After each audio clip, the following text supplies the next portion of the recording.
전국에 계신 횃불회 회원 목회자 여러분, 그리고 해외에 계신 선교사, 사역자 여러분, 안녕하십니까? 횃불재단 이경성 목사입니다. 포스트 코로나 시대 회복 탄력성 있는 목회를 주제로 만나는 8번째 시간입니다. 에마 본베크라는 작가는 이렇게 말합니다. 친구는 제때 물을 주고 양분을 주지 않으면 꽃을 피우지 못하는 1년생 식물이다. 하지만 가족은 오랜 부재와 무관심이라는 가뭄을 견뎌내면서도 해마다 어김없이 싹을 틔우는 다년생 식물이다. 고개가 끄덕여지는 말입니다. 팬데믹을 겪으면서 가정과 공동체가 얼마나 소중하고 강력한 존재인지 새삼스레 깨닫게 되었습니다. 가정 안에서의 바른 신앙 훈련과 신앙 전수는 교회 공동체를 든든하게 세워주는 열쇠가 됩니다. 그렇지만 이 열쇠를 얻기가 쉽지 않습니다. 오늘 두 분의 강의를 통해 가정과 교회를 든든히 세워주는 열쇠를 얻는 지혜를 발견하시면 좋겠습니다. 오늘 시간을 위해 진주 홍대교회 담임이시고 진주 횃불회 조장으로 섬기고 계신 김종준 목사님께서 기도해 주시겠습니다. 전능하신 하나님 아버지께 영광과 찬송을 돌려드리옵니다. 오래전에 위대한 꿈을 꾸던 한 가정을 통해 기독교 선교 횃불재단이 세워지게 해주시고 영적 리더를 세우며 또 주변의 사람들에게 말씀 훈련과 성령 운동을 하게 하셔서 이제는 전국 15개 주요 도시마다 횃불회가 세워지게 해주셨습니다. 지역마다 교회가 세워지며 가정과 지역과 나라가 세워지게 하심을 감사드립니다. 그리고 이제는 전 세계 미전도 종족을 긍휼의 눈으로 바라보게 하시고 더 나아가 흩어진 한민족 디아스포라까지 바라보게 하시고 결국에는 이 운동을 통해 온 세계의 선교의 횃불을 높이 드는 사역으로 세워주실 것을 믿고 감사를 드립니다. 이 운동을 통하여 미전도 종족들이 하나님께 돌아오는 역사들이 일어나게 하시고 돌아온 미전도 종족과 한민족 디아스포라를 통해 전 세계를 향해 선교의 물결이 하수처럼 흘러가게 하여 주시기를 원합니다. 주님이 재림하시기 전에 모든 민족이 먼저 복음을 들어야 할 것이라고 하셨습니다. 물이 바다를 덮음같이 이 세상의 모든 민족이 하나님의 이름을 인정하는 역사가 횃불회를 통하여 일어나기를 원합니다. 횃불회를 통하여 이러한 전도의 위대한 역사가 이루어지게 하여 주옵소서. 앞으로 횃불재단이 더 큰 일을 할 수 있도록 물질의 복을 허락해 주시고 좋은 사람의 복도 허락해 주시옵소서. 바울의 목숨을 위해서라면 자기의 목이라도 내놓으려 했던 브리스길라와 아굴라 같은 동력자들을 허락해 주옵소서. 주치의가 되어주었던 누가 같은 동력자와 아들 같았던 디모데 같은 동력자를 붙여 주시옵소서. 후원자가 되어줬던 루디아 같은 동력자를 보내주시옵소서. 모세의 기도에 손을 들어줬던 아론과 훌 같은 기도의 동력자들을 세워주시고 여호수아와 갈렙 같은 일꾼들도 세워주시고 그리하여 아직 세워지지 않은 지역에까지 횃불회가 세워져서 더 많은 사람들이 함께 이 꿈을 꾸게 하여 주시옵소서. 특별히 지금은 코로나19의 팬데믹으로 인하여 전 세계가 은택트 시대가 되고 있습니다. 성도들과 교회가 멀어져 가고 있고 성도와 성도들의 관계가 목회자와 성도의 관계가 끊어져 가고 있습니다. 이로 인해 교회가 어려움을 겪고 있고 목사님들이 어려움을 겪고 있습니다. 성도들이 어려움을 겪고 있습니다. 이러한 때에 횃불회에서 본질의 회복과 관계의 회복과 목회의 회복을 위해 은택트 시대를 위한 강의를 듣게 하심을 감사합니다. 세워주신 여러 강사님들을 통하여 교회와 신앙의 본질이 회복되게 하시고 하나님과 성도, 목회자와 성도 그리고 성도와 성도 간의 관계가 회복되게 하시고 무엇보다 코로나로 어려워하고 있는 목사님들의 목회의 회복이 이루어지게 하여 주시옵소서.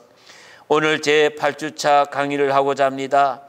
언택트 시대 가정예배를 회복하는 목회를 강의하실 곽상학 목사님과 언택트 시대 공동체를 회복하는 목회를 강의하실 김양재 목사님에게 영권을 7배나 더하시고 말씀의 능력과 권세를 주시기를 원합니다. 전하실 때 방해하는 악한 세력이 힘쓰지 못하게 하시고 하나님이 울타리가 되어주시고 보혜사 성령님이 도와주셔서 강의가 잘 진행되게 하여 주시옵소서. 하나님만이 강력하게 역사하시고 하나님의 뜻만이 이루어지게 하여 주옵소서. 예수님의 이름으로 기도드리옵나이다. 아멘. 오늘 첫 번째 강의를 해주실 분은 중고등학교 교사로 재직하시다가 하나님의 부르심에 따라 다음 세대에 대한 뜨거운 열정으로 사역하시는 분입니다.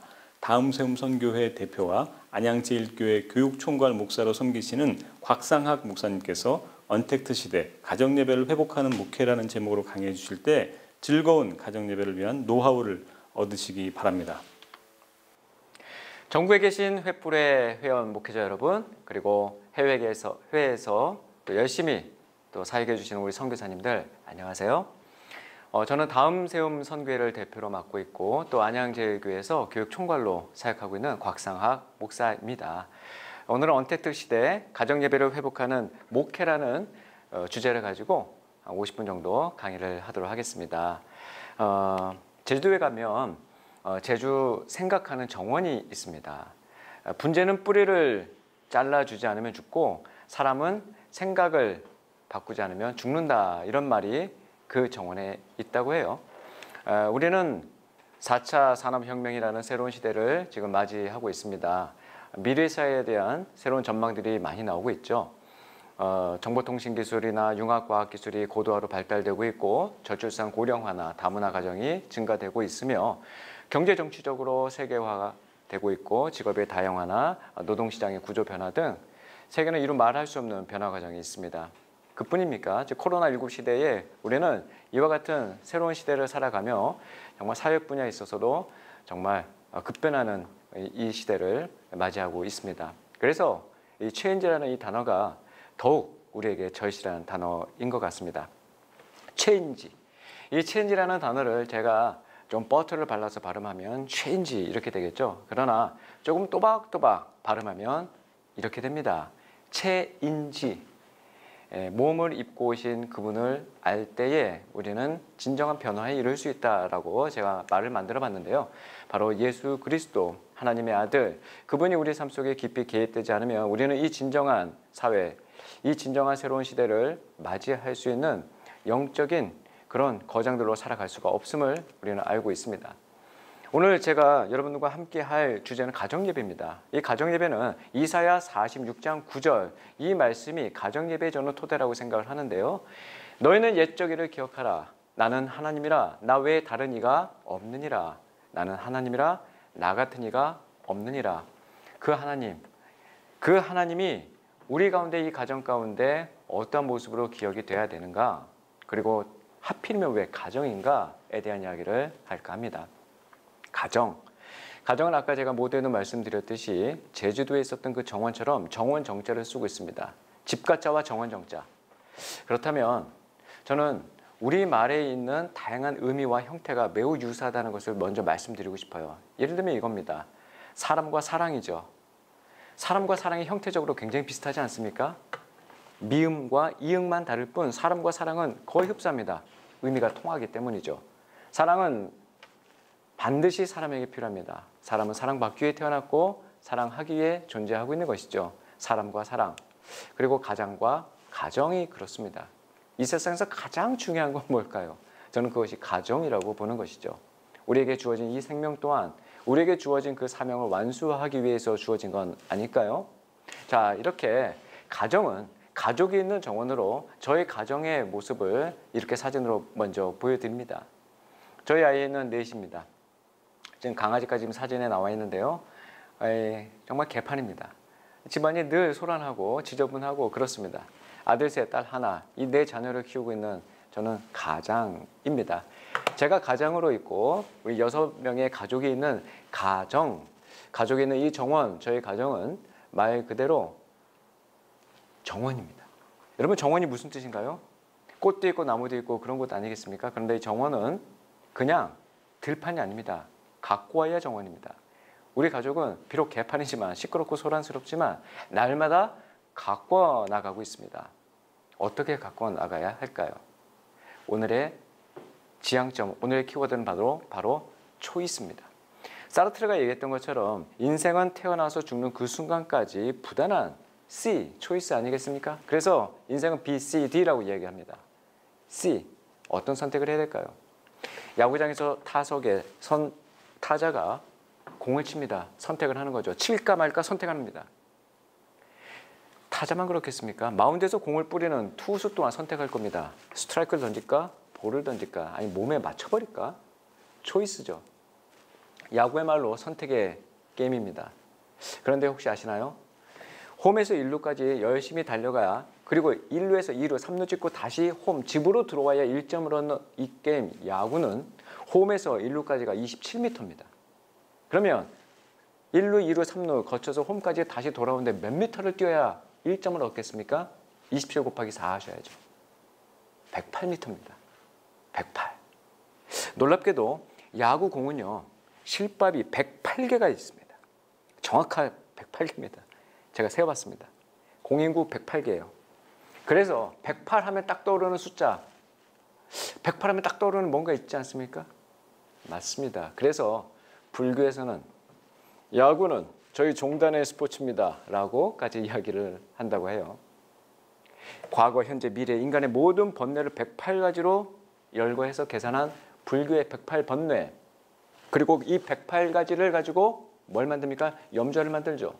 이 야구회뿐만 아니라 바로 이 염주화를 108배를 하면서 인간의 고뇌를 정리하고 있는 이 불교의 이야기처럼 한 아이가 염주화를 손목에 차고 저에게 나타났습니다. 제가 20년 동안 학교에서 국어교사로서 아이들을 만나고 있었는데요. 그때 저희 반 한 학생이 손목에 이걸 찬 거예요. 사실 이 아이는 손목에 이걸 차면 안 되는 아이였습니다.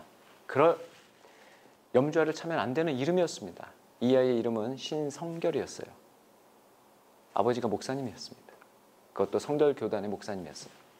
교단의 이름을 자신의 아들의 이름으로 지었던 그 목사님의 아들 PK였단 말이죠.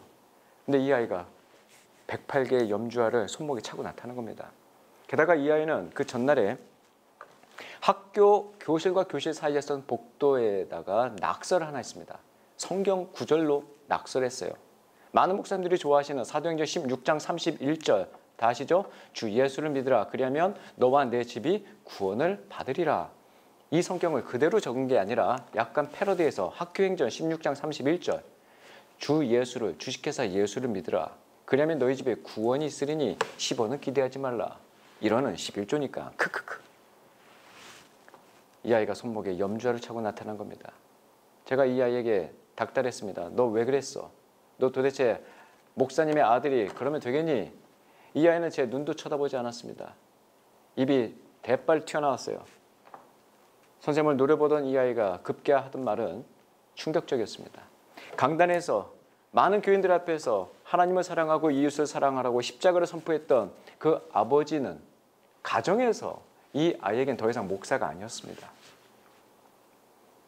아버지 모니터에는 주식 그래프가 늘 떠 있었고 어느 날 아버지 핸드폰을 살짝 봤는데 웬 낯선 여자와 깊이 있는 대화를 나누던 그 장면이 이 아이 눈에 다 들어온 겁니다.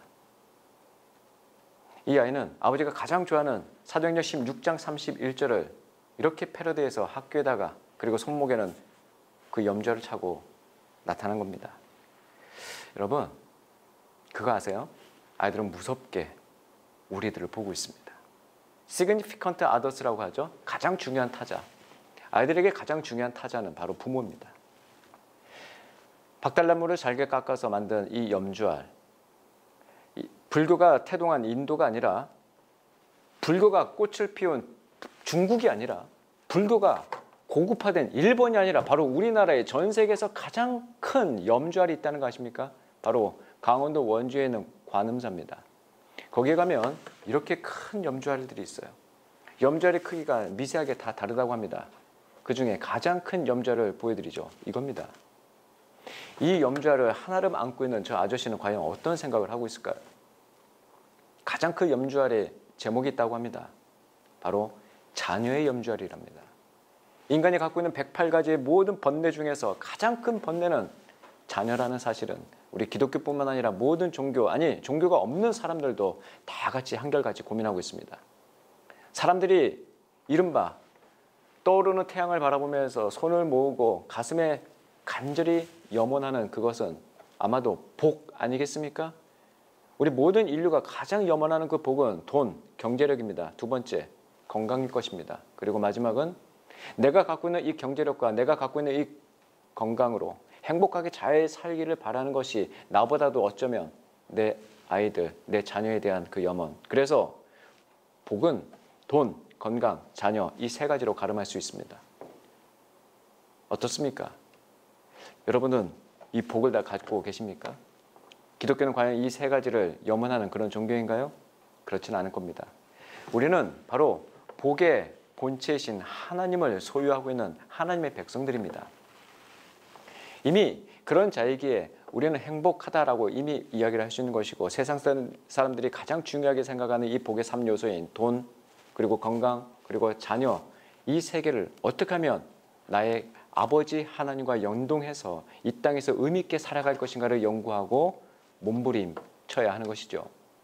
오늘 이 가정예배는 제가 영국에서 처음 발표됐던 제인 어스틴의 프라이드 그리고 프레주디스, 바로 오만과 편견이라는 소설로 이야기를 할까 시작합니다. 오만과 편견. 저는 이 가정 예배가 많은 분들에게 굉장한 편견과 오만이 있다고 생각을 합니다. 어떤 편견? 예배는 예배다워야지. 어떤 성인 공예배에서 이루어져야 하는 어떤 구조화된 그런 예배 형식과 절차 반드시 있어야 된다라고 생각하십니다. 편견입니다. 오만.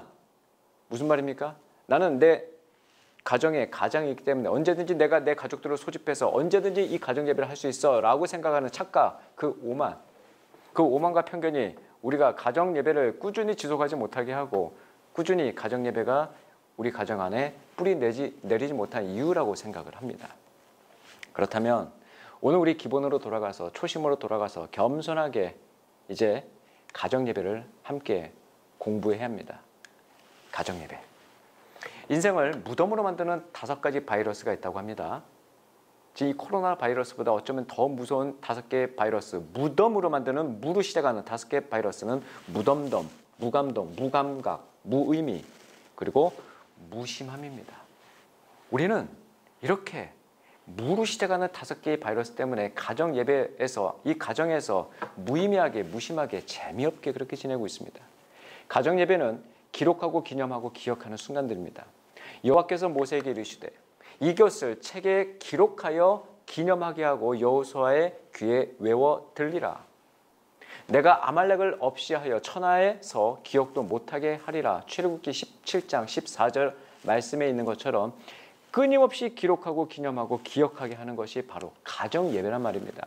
한자 기는요, 말씀 언변에다가 몸기자 씁니다. 내 안에 말씀, 하나님의 말씀을 넣는 거예요. 그래서 신명기 5장 15절에서도 너는 기억하라. 네가 애굽 땅에서 종이 되었더니 네 하나님 여호와가 강한 손과 편팔로 거기서 너를 인도하여 내었나니 라고 말씀하지 않습니까? 반드시 기억해라. Remember. 전도서 12장 1절 말씀도 너는 청년의 때에 너의 창조주를 기억하라. 그 공고한 날이 이르기 전에 나는 아무 낙이 없다고 할 해들이 가깝기 전에 기억하라. 기억하는 겁니다. 그래서 예배는 여러분들이 많은 순서가 있고 형식적 절차가 있겠지만 우리 세 개의 기억을 기억합시다. 기억. 기억, 니은, 디귿 할 때 기억. 예배는 반드시 이 세 개의 기억이 있으면 된다. 첫 번째는 기억이요. 두 번째는 감사요. 세 번째는 결단입니다. 다시 한번 기억, 감사, 결단. 제가 이쪽으로 갔죠. 머리, 기억, 감사, 심장, 결단, 팔 흔드세요. 지정의입니다. 인간이 갖고 있는 혼의 세 가지 역할, 지, 정, 의. 우리는 육신과 혼과 영이 있지 않습니까? 우리의 이 혼으로 기억하고 감사하며 결단합니다. 그럴 때 우리의 영이 살아나는 거예요. 사랑하는 여러분, 그래서 예배는 하나님을 기억하고 하나님께 감사하고 하나님만 결단하기로 결심하는 그 행위가 바로 예배인 것이죠. 그래서 예배에 대한 다양한 정의가 있겠지만 우리는 기억, 감사, 결단 이것을 깊이 마음에 새깁니다. 그런 의미에서 가정 예배는 가족 구성원이 함께 모여서 그 가정에게 행하신 하나님의 일들을 기억하고 하나님이 베푼 일들을 감사하고 하나님을 위해 온 가족이 결단하는 하나의 명백한 사건이자 우리 가족만의 영적 스토리가 되어야 합니다. 그래서 성인 공예배의 구조화된 형식과 어떤 절차에 얽매지 않는 하나님과 가정 사이에서 일어난 생생한 만남을 여러분들이 가정 안에서 일으켜내셔야 하는 거예요. 그래서 이 시대에 왜 하필 가정 예배일까를 다시 한번 질문을 드립니다. 코로나 격변기를 통과하면서 우리는 다음 세대의 신앙 전수라는 위대한 이 과업을 교회 학교에만 전적으로 맡겼다는 그 통렬한 반성에 우리는 도달해야 합니다.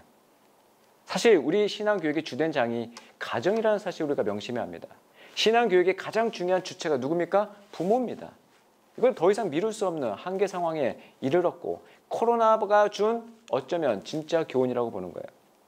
히브리어로 바이트라는 말이 구약 성경에서는 집과 성전에 똑같이 쓰인다는 거 아시나요? 따라서 하나님께서는 사람의 집, 곧 가정이 성전인 것입니다. 다음 세대 신앙교육을 우리는 그동안 교회 학교의 책임으로 전가시켰습니다. 그런 우를 더 이상 반복해서는 안 됩니다. 지금부터라도 신앙 전수의 책임을 부모 세대를 포함한 가정과 교회 전체가 함께 져야 합니다. 이런 영적 채무성을 우리가 가슴에 깊이 새겨야 한다는 것이죠.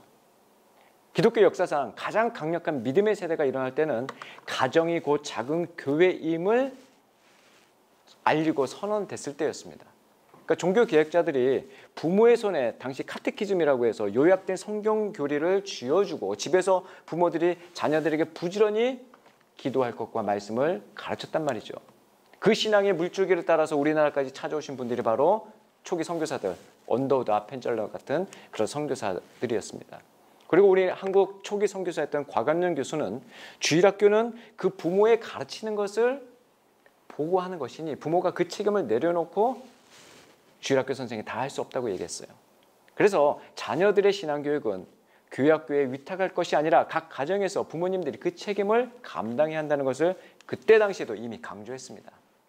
그래서 저는 오늘 이 강의를 통해서 제가 갖고 있는 가정 예배에 대한 노하우들을 가감 없이 완전 공개를 할까 합니다.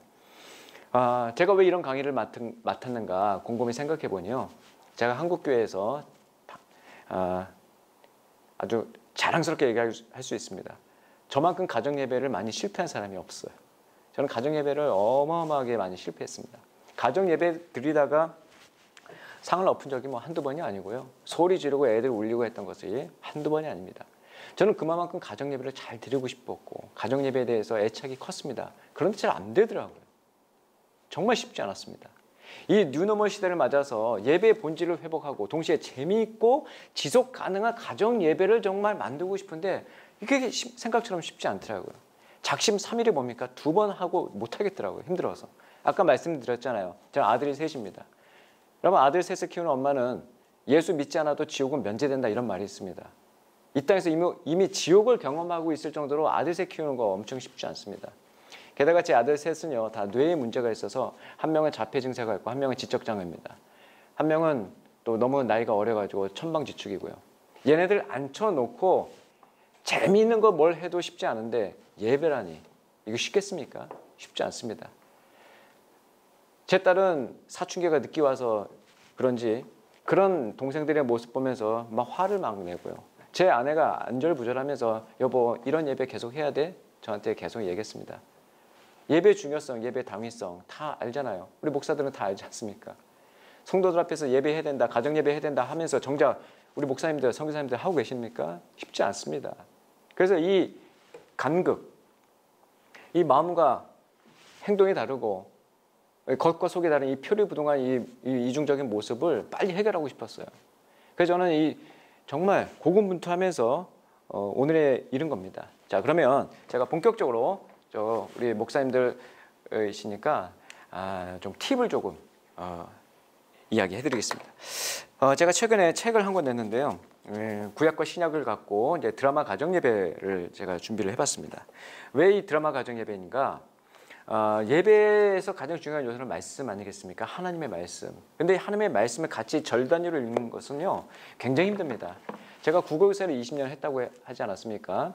제가 중학교에서 남자애들 함께 공동체 책 읽기요, 쉽지 않습니다. 40~50명 데리고 책 집중해서 읽는 거 쉽지 않다고요. 그런데 가장 효과적이고 재밌었던 책 읽기를 기억해보니 바로 대본 읽기였습니다. 희곡 시나리오 이런 거 말이죠. 역할을 정해서 그 역할에 몰입이 되어서 주인공이 되어서 읽으면 그 당사자는 물론이거니와 보는 다른 아이들도 참 재밌게 봅니다. 거기서 착안한 거예요.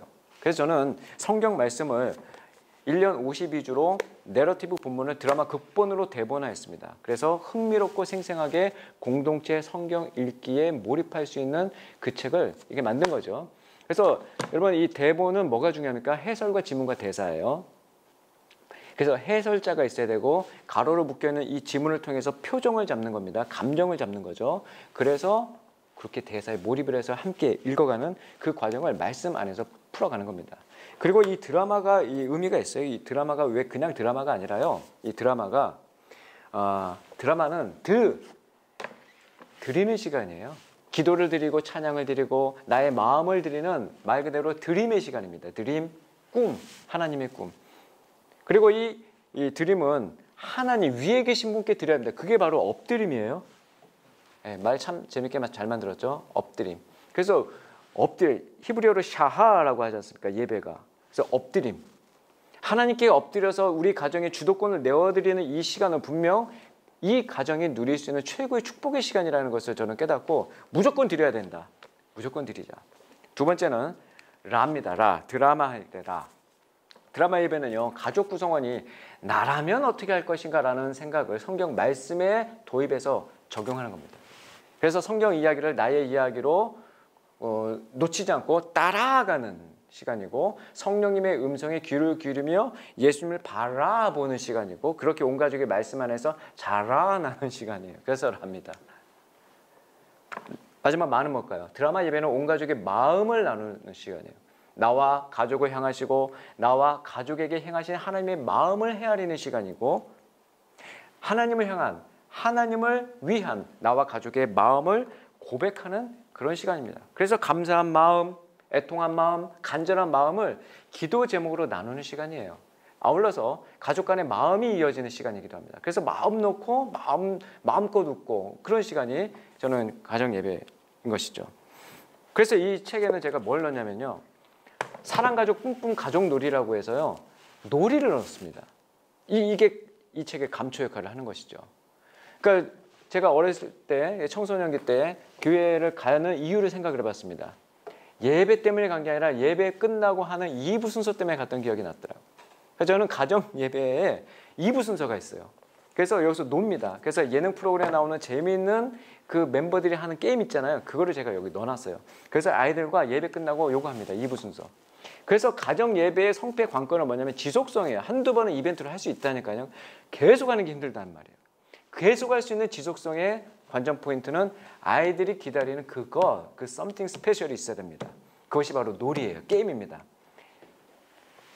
믿지 않으시겠지만 저희 아이들은 예배 드리는 그날, 일주일에 한 번 예배 드리는데 그 예배 드리는 그날 아침에 일어나면 애들이 와 오늘 예배 드리는 날이다 소리 지르면서 막 뛰어다녀요.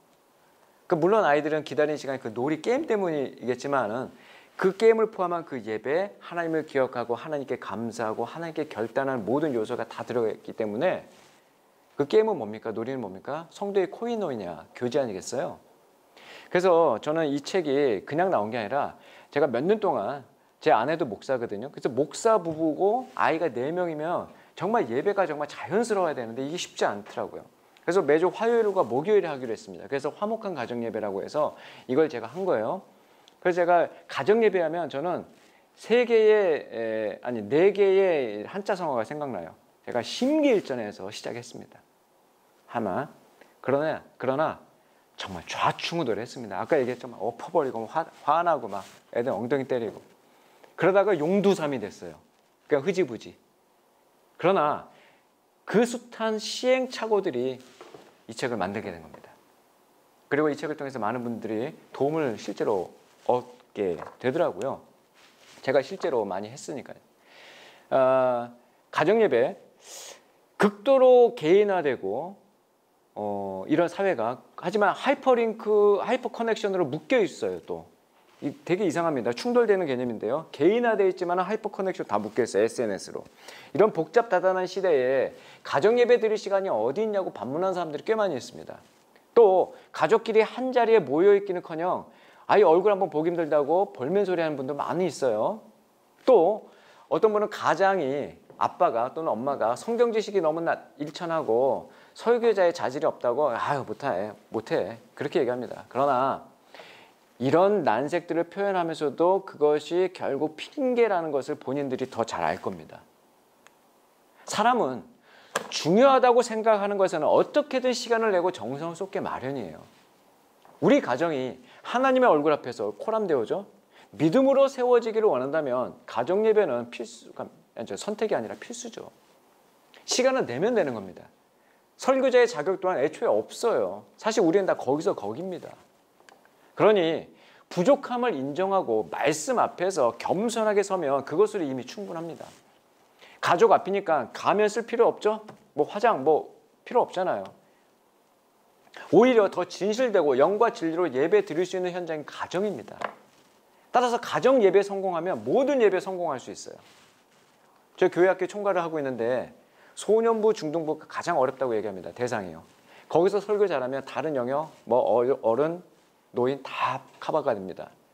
가정에서 예배가 성공이 되면 그 어느 자리에서도 여러분 예배자가 됩니다. 나는 언제든지 내 가족과 가정 예배를 드릴 수 있어 라고 생각했던 그 오만함을 이제 내려놓으세요. 의외로 쉽지 않습니다. 그야말로 영적 전쟁을 선포해야 되는 영역이 가정 예배입니다. 그리고 아이들은 그야말로 눈 깜짝할 새에 자라서 부모의 품을 떠납니다. 여러분들은 곧 빈둥지, 엠프티 네스트, 빈둥지가 경험될 겁니다. 아이들이 없습니다. 우물쭈물하다가 내일 이럴 줄 알았다라는 조지 버나드 쇼의 그 묘비명을 기억하시죠? 우물쭈물하다가 그렇게 됩니다. 금세 지나가는 세월 속에서 본질적인 시간을 건져 올려야 되지 않겠습니까? 그게 카이로스잖아요. 최고의 카이로스가 뭘까요? 하나님이 묶어주신 가족들과 가정에서 예배드리는 것, 그것이 카이로스가 아닐까요? 카이로스는 곧 아름다운 추억으로 남게 됩니다. 아름다운 신앙의 추억을 쌓는 최적의 시간은 바로 가정 예배를 시작하는 그 순간이라고 생각합니다. 그래서 이제 우리는 가정 예배를 다시 대접해야 합니다. 빨리 해치워 버려야 하는 부담스러운 그런 존재가 아니라 가정 안에서 소중한 신학의 추억을 쌓을 수 있는 절호의 기회로 말이죠. 그렇게 가정 예배는 이제는 숙제가 아니라 축제 현장으로 다시 자리매김되어야 합니다. 자, 이제 내러티브가 지닌 이 힘을 중심축으로 해서 살아있는 예배의 본질과 또 가족 간의 소통으로 제가 준비했던 이 책을 참고하시면 좋겠고요. 이제 여러분들 이제 이 책의 제목처럼 준비하셔야 됩니다. 레디. 그리고 준비가 되셨다면 이제 액션 하셔야 돼요. 액션. 그래서 저는 이거 늘 들고 다닙니다. 이거. 액션. 준비하고 바로 시작하세요. 여러 방법을 많이 시도해봤지만 꾸준히 하기 어려웠죠. 꼭 이 방법이 아니더라도 여러분에 맞는 그것을 빨리 하셔야 합니다. 자, 몰입도가 있고 재미있게 드릴 수 있는 여러 이제 가정 예배 중에서 제가 이제 오늘 몇 가지 팁을 좀 준비해 왔는데요. 자, 저는 이렇습니다. 맞춤형 가정 예배라고 해서 여러 상황에 따른 가정 예배 포메이션이 다 달라야 된다고 봐요.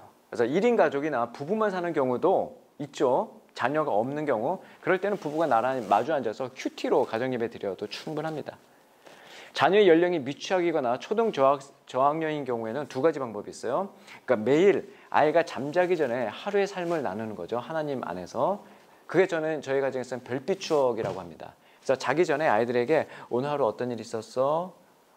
그리고 그걸 감사로 변환시키고 또 기도도 한번 해주고 아론의 기도 같은 걸로 축복해주고 그거 8분 합니다. 8분, 7, 8분. 저는 아이들이 3명이니까 시간이 꽤 걸려요. 이거 예배일까요? 아닐까요? 이거 예배입니다. 아까 얘기했잖아요. 기억하고 하나님을 기억하고 하나님께 감사하고 하나님께 결단하면 예배라니까요. 그러니까 우리는 꼭 뭔가를 딱 모여가지고 컨벤션으로 뭔가 해야지 예배라고 생각하는데 그거 예배입니다. 그렇다면 우리 매일 예배 드릴 수 있는 건가요? 가정 예배? 맞습니다. 저 별빛 추억 매일 하거든요. 저 가정 예배 매일 드리는 거예요. 또 그렇게만 하면 좀 그렇잖아요. 일주일에 한 번은 가정 예배를 제대로 합니다. 그래서 저는 교회에서 토마토 가정 예배라고 해서 토요일에는 마음 모아, 토요일엔 가정 예배, 토마토 영상을 제가 매주 찍는데 그 영상을 교인들한테 뿌려서 그 영상을 플레이 포즈 시켜서 그 영상을 그대로 보면서 따라하는 토마토 가정 예배를 교인들과 함께 하고 있습니다. 그거 일주일에 한 번씩 해요. 토요일에 주로 합니다. 초등 고학년과 중고등학생이 있는 가정에서는 성경 이야기를 대본화해서 만든 아까 그 책 있죠? 이 책을 가지고 연기를 하듯이 성경을 읽고 예배 후에 가족들이로 친밀해지는 이런 예배를 드리면 좋습니다. 자, 그러면 제가 가정 예배 팁톡을 조금 할게요. 팁을 방출하는 그런 보너스 같은 그런 강의입니다. 그러니까 제가 자주 받는 질문들을 이제 함께 보면서 제가 이 팁을 좀 드릴게요. 먼저 대화가 없고 서먹한 우리 가족 어떻게 하면 친밀해질 수 있을까요? 뭐 이런 질문들을 많이 하세요. 여러분 요즘처럼 이제 바이러스가 창궐하는 이 전염병 시대에 우리 면역력을 키워야 되잖아요. 그러기 위해서는 따뜻한 물을 많이 마시랍니다. 그래서 체온을 올려야지 면역력이 올라간대요. 마찬가지로 우리 가정 안에 면역력을 키워야 됩니다. 뭘까요? 따뜻한 물이 아니라 따뜻한 말. 따뜻한 말이에요. 근데 그 말을 어떻게 될지 모르잖아요. 그죠? 예. 그래서 제가 이런 걸 준비한 거예요. 뭐냐면 이런 것이죠. 이런 거. 그러니까 이 가정 예배 하려면 노력이 있어야 돼요. 노력. 저는 기본적으로 말빨도 되고 아이들 사역을 많이 했기 때문에 노하우가 많이 있습니다. 그런데도 이렇게 준비하잖아요. 여러분들은 저보다 잘하세요? 준비 더 하셔야 될 거 아니에요. 그러면. 자, 이게 뭐냐면요. 이게 토크볼이라고 하는데요. 여기에 자세히 보시면은 이렇게 뭐 이렇게 제목 같은 게 있습니다. 그래서 이거를 아이들 이렇게 던지는 거예요. 딱 던지면 엄지손가락이 딱 짚은 거 있죠? 그걸 가지고 이렇게 읽는 거예요. 여기 제가 딱 짚은 게 뭐냐면 잘하지만 좋아하지 않는 것은 그때 생각해 보는 거죠. 이거는 무슨 볼이냐면 이건 흥미볼이라고 해요. 이것은 웜업볼. 이거는 무슨 볼이냐면 행복볼 해가지고 하여튼 이런 것들이 많이 있습니다. 이렇게 해가지고 딱 해서 이야기 나누는 거 뿐만 아니라 가족들이 함께 어떤 얘기를 해야 될지 모른다고 하니까 벌써 시중에 이런 것들이 다 나왔잖아요. 맨날 카드 칠 생각만 하지 마시고 이런 카드를 구입을 하세요. 가족과 함께 이룬 것 중 가장 기억에 남는 것은 무엇입니까? 이거 그날 하루 뽑아가지고 그날의 토크 주제로 삼는 거예요. 예전에 서세훈 쇼에서 토크박스 굴리던 그 기억나시죠? 다 그런 겁니다. 그러니까 여러분들이 화제 생성을 잘 하셔야 됩니다. 애들과 대화가 안 돼, 소통이 안 돼 이런 얘기 하지 마시고 화제 생성에 대해서 굉장히 고민을 많이 하셔야 돼요. 그리고 페이스 토크를 하셔야 됩니다. 믿음의 대화들. 예를 들면 이런 거죠. 지금 요즘에 장마 기간입니다. 비가 많이 와요. 그러니까 비가 오면 비가 오네. 그렇게 하지 마시고요. 하나님이 오늘도 우리에게 비를 내려주시네. 하나님이 주체가 되어서 하나님을 주어로 삼아서 이야기를 하면 페이스 토크가 됩니다. 밥 먹을 때 생선이 이렇게 올라왔어요. 야, 먹자. 그냥 먹을 게 아니라 이 생선이 어떻게 여기 왔을까? 기도를 통해서 아이들에게 페이스 토크를 해주시는 거죠. 동해바다에서 열심히 헤엄치던 이 아이를 어부가 잡아서 도매 상점에 가서 이마트 아저씨한테 가서 엄마가 사와서 너를 위해서 이렇게 밥상에 올려놨네. 하나님 너를 그렇게 사랑하시네. 다르잖아요. 같아요? 그냥 먹는 거하고. 그러니까 이 아이가 이거를 동해바다에서 헤엄치던 그 아이가 하나님이 나를 위해서 이렇게 준비해 주셨구나. 이 DHA. 와, 나 건강해질 거야. 이 건강으로 뭘 할까? 계속 페이스 토크를 이어가시는 거. 일상 속에서 계속 하나님의 말씀을 기억하게 하는 거. 그것이 가정예배의 토대입니다. 그러니까 갑자기 어느 날 맨날 하나님 생각 없이 그냥 그러다가 갑자기 예배 드리자면은 너무 부담스러운 거예요. 친밀해져야 됩니다. 친밀한 대화가 있어야 되고 그런 것들이 준비가 돼야지 가정 예배가 자연스러워지는 거예요. 자, 또 가족 중에 가정 예배를 거부하는 구성원이 있을 수 있습니다. 그렇죠. 남편이 안 믿는 경우 또는 아이들이 틱틱거리는 경우. 일단 여러 가지 수단과 보상을 동원해서 함께 하자고 권면은 해야 되겠죠. 사춘기 자녀인 경우에는 가정 예배를 드리면 타협점에서 원하는 것을 하도록 해준다든지 하는 그런 좀 보상들이 좀 필요합니다. 그리고 가정 예배 날짜와 시간이나 그 예배를 드릴 수 있는 그런 것들을 스스로 결정할 수 있도록 선택권을 준다면 존중받을 수 있는 느낌을 주기 때문에 훨씬 좋습니다. 예를 들자면 저희는 이런 장치를 좀 해요. 이런 거 말이죠. 이런 거. 그러니까 이거는 저희들 그냥 무드 등으로 쓰지 않고 이걸 딱 켜놓습니다. 이거 켜놓으면 아이들이 지나가다 보면 뭐지? 아, 가정예배 드리는 데구나. 예, 조금 있으면 가정예배 드리는구나. 이걸 아는 거예요. 이거 아무것도 아닌 것 같죠? 굉장히 중요합니다. 그리고 이거 키는 아이가 저희 집에 딱 정해져 있어요. 타임키퍼인데요. 얘가 이거 딱 켜놓고 30분 전에 이거 켜놓고요. 10분마다 돌아다니면서 얘기합니다. 자, 가정예배 드리기 전 20분 전, 가정예배 드리기 10분 전, 가정예배 드리기 1분 전. 그러면 달라요. 그러니까 갑자기 예배드리자 하면은 뭐 하다가 뭐 설거지하다 뭐 하다 갑자기 오는 게 쉽지 않아요. 그래서 미리 준비를 하게 하는 겁니다. 심리적인 준비. 그러면은 오는데 여전히 뭐 그렇다 할지라도 그래도 오는데 편합니다. 두 번째, 이런 겁니다. 지금 이게 일산 거룩한빛 광성교회에서 지금 교인들에게 만들어서 나눠주고 있는 건데요. 거긴 벌써 이렇게 하지 않습니까? 이거 뭡니까? 예, 가정 예배 테이블보예요.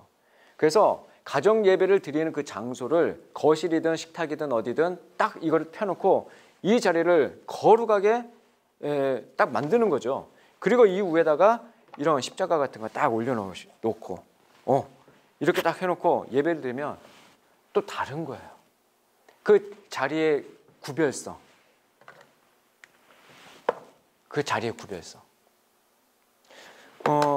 그래서 저는 이런 자리의 구별성을 위해서 뭘 만들었냐면 이 가랜드를 좀 합니다. 가랜드. 가랜드 아시죠? 그러니까 여러분 이 자녀들이 있으면요. 좀 귀찮더라도 꼬물꼬물을 많이 하셔야 돼요. 꼼지락 이런 거 엄청 많이 해야 돼요. 예, 이런 거 가랜드 만들어 가지고 이렇게 걸어 놓습니다.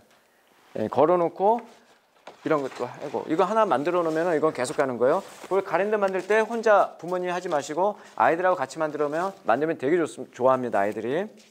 그러니까 이런 거 꼼지락을 잘 하셔야 된다. 그러니까 성인이 되면 이런 거 귀찮단 말이에요. 그죠? 핸드폰으로 다 해버리니까 이런 걸 해주셔야 돼요. 아이들하고 같이. 이런 게 중요하고요. 가랜드도 또 다른 게 있는데 이런 것도 있죠. 저는 이제 감사 가랜드인데 이렇게 해가지고 꼼지락을 잘 하셔야 돼요. 그래서 감사 제목을 여기다 실제로 쓰고 이렇게 해서 걸어놓기도 하고 또 집에 이런 게 남더라고요. 그래가지고 이렇게 해가지고 감사 제목을 이렇게 써가지고 바로 이렇게 클립으로 딱 껴놓기도 하고 이거 아이들이 직접 이거 엊그제 썼어요. 아빠 혀 안 아프게 해주셔서 감사해요. 제가 요즘 혓바늘 때문에 고생하거든요. 엄마가 집에 있어서 감사해요. 요즘 제 아내가 사역 쉬고 있어가지고 그거 감사하대요. 예, 사랑이가 주사 잘 맞게 해주셔서 감사해요. 그게 강아지입니다. 예, 얼마 전에 예방접종했거든요. 모세의 믿음을 주세요. 이렇게 그날 말씀을 가지고 실제로 써서 집에다 이렇게 딱 걸어놓는 거예요. 이런 거 지저분하다고 생각하지 마세요. 자녀 교육에는 이런 겁니다. 그죠? 구약에도 많이 나와요. 문설주에도 어디에도 얼굴에도 이마에도 계속. 그 다음에 감사해요 노트를 제가 만들었어요. 그래서 여기다 쓰는 겁니다. 그래서 유명한 말씀 있죠? 적어야 된다. 적어야 산다고. 적자생존. 유명한 한자성어 적자생존. 예, 적어야 됩니다. 애들하고는 하여튼 적든 그리든 뭐든 꼼지락을 많이 하셔야 돼요. 꼼지락의 락자가 저는 즐거울 락자예요. 꼼지락 하면서 애들은 즐거워합니다. 예, 그리고 아까 게임 같은 거 하기 위해서 이런 거 주사위 같은 거 그다음에 설교를 저는 아이들한테 좀 이렇게 재밌게 해주려고 야 믿음은 들으면서 나는 거야. 들으면서 나는 거라고. 그 들으면 그리스도의 말씀이야 하면서 이렇게 이런 거 애들 또 뭐 좋아해요? 똥 엄청 좋아하죠. 똥. 그죠? 지저분해. 누가 몸에 다 있잖아 이거. 이 똥이 왜 이렇게 만들어졌을까 하면서 이거 가짜 똥이에요. 너무 걱정하지 마시고 뱀 같은 거 창세기라든가 노뱀 같은 거 뱀 많이 나오잖아요. 그러니까 이런 걸 위해서 저는 어디 다니면 다 사옵니다. 이런 거 돼지코 같은 거 응? 이런 거 아빠가 망가져야 돼. 설교 이거면 애들이 설교 시간에 기다리겠어요? 지루하다고 하겠어요? 또 뭐가 나올까 애들은 기대하는 거죠. 그러니까 이런 작은 노력들 꼼지락 해주는 것들 이것이 아이들의 마음을 열고 예배를 기다리게 하는 요소라는 겁니다. 자, 또 하나요. 가정 예배 중에 아이들이 막 장난하고 집중 안 하고 심지어 막 잡니다. 그럼 어떻게 되냐? 화나잖아요. 어떻게 됩니까? 심호흡을 저는 3번 합니다. 하나님, 예수님, 성령. 그래서 저는 손을 씻어요. 잠깐 나가서 손을 좀 씻습니다. 그러면은 이게 쿨링이 됩니다. 그리고 숫자 세기 1부터 10까지 이렇게 세는 거 하고요. 근데 저는 이것보다도 제일 효과적인 게 뭐냐면 이겁니다. 뭘까요? 저 가정예배 드릴 때 녹화해요. 지금 우리 녹화하고 있는데 저 가정예배 드릴 때 녹화합니다. 코람 데오가 아니라 코람 카메라. 그러니까 카메라가 딱 켜져 있으면 제가 예배 드릴 때 화가 나도 카메라를 의식합니다. 카메라 켜놓으면 굉장히 좋아요. 어떤 분은 녹음을 하시더라고요. 핸드폰으로 녹음. 그런 걸 활용하세요. 그러면 훨씬 분노 조절이 됩니다. 그리고 좀 화도 좀 내보셔야 돼요. 이런 시행착오 다 겪으셔야 합니다. 그리고 제가 아까 말씀드렸던 것처럼 가족 중 한 사람이 타임키퍼를 정해서 오늘은 가정예배 드린 날 조명 켜주시고 또 1시간 전, 30분 전, 10분 전에 이렇게 얘기해 주시고 또 5분 전에는 찬양을 좀 틀어주세요. 그러면 마음의 준비를 하고 예배의 공간을 이렇게 꾸미면 더 좋다는 거 팁으로 말씀드립니다. 제가 뭐 거의 다 말씀을 드린 것 같네요. 그렇죠? 예. 또한 가족에게 의미 있는 소품이 여러 가지가 있을 수 있어요. 그러니까 저희 가정 같은 경우는 이제 세례 받았을 때 증서나 사진 같은 거 있잖아요. 이런 거 앨범에다 껴놓지 마시고 그런 것 좀 다 걸어놓으시면 좋을 것 같아요. 그래서 저는 결혼 서약식이 있거든요. 24년 전에 결혼했는데 그 결혼 서약식을 이렇게 걸어놓습니다. 그러면 그거 보면서 초심을 생각하고 성경책 같은 건 뭐 당연한 거고요. 또 십자가 목걸이도 자주 합니다. 목걸이 차고 기도할 때도 있고 또 은은한 또 이렇게 조명 같은 거 요즘 뭡니까 아로마 같은 거 그런 거 할 때도 있고요. 그러니까 다양하게 좀 진짜 많이 했어요. 그렇게 해서 하시면 되고 유튜브에 가정 예배 이렇게 치시면요 많은 교회나 기관에서 가정 예배를 이렇게 많이 올려놓습니다. 그거 그냥 이렇게 따라 하셔도 좋아요. 그것도 전 나쁘지 않다고 생각합니다. 어찌됐든 다양한 방식 여러 가지 뭐 형태가 있는데 그것들이 다 레디죠. 준비 작업입니다. 근데 레디만 많이 하시는 거예요. 조금 부족하더라도 뭐 하는 게 중요하다? 액션이 중요합니다. 일단 시작하셔야 돼요. 다 갖추고 시작하지 마시고 이거 태블보 산 다음에 할 거야. 뭐 이거 산 다음에 이거 할 거야. 하지 마시라니까요. 하면서 하나하나 준비를 하세요. 하면서. 제가 여러분들하고 저는 이제 8이라는 숫자를 좋아합니다. 8. 여러분도 좋아하시는 숫자가 있을 거예요. 그러니까 8이 성경에서 시작의 숫자잖아요. 난지 8일 만에 세례받고, 그죠? 8이 노아의 방주에 들어갔던 식구들 8명. 그 인류가 다시 시작하는 그 숫자 8. 그리고 일주일이 지나면 다시 8일이잖아요. 그 8일이 성경에서는 주일이지 않습니까? 그래서 요한복음 21장인가요? 부활하신 예수님이 도마에게 다시 나타날 때 8일 후에 이런 표현이 나오잖아요. 8은 뉴 스타트, 시작이라는 단어입니다. 이전 것은 지나갔으니 보라 새 것이 되었도다. 시작하는 마음으로 제가 8가지를 여러분과 함께 선언을 좀 할까 해요. 선언. 제가 하나하나 이렇게 선언을 같이 했으면 좋겠습니다. 여러분들 지금 화면 보시면서 이 강의 들으실 텐데 오른손을 이렇게 좀 저처럼 올리시고요. 하나하나 해보겠습니다. 의미를 가슴에 새겨보세요. 가정의 신앙교사 선언문인데요. 부모의 또 다른 이름이 이제 신앙교사입니다. 각 가정에서 우리는 엄마 아빠이기도 하지만 그런 페어린팅보다 더 중요한 것은 아이들을 믿음으로 양육해야 하는 티처입니다. 신앙교사입니다. 자, 하나. 첫 번째, 우리 가정의 주인은 하나님이십니다. 따라 하셔야 돼요. 두 번째, 나는 하나님께서 부르신 가정의 신앙교사로서 적극적이고 주체적인 신앙교사의 삶을 살아가겠습니다. 셋, 나는 하나님께서 만들어주신 자녀의 모습 그대로를 사랑하며 자녀의 생각을 존중하고 인정하겠습니다.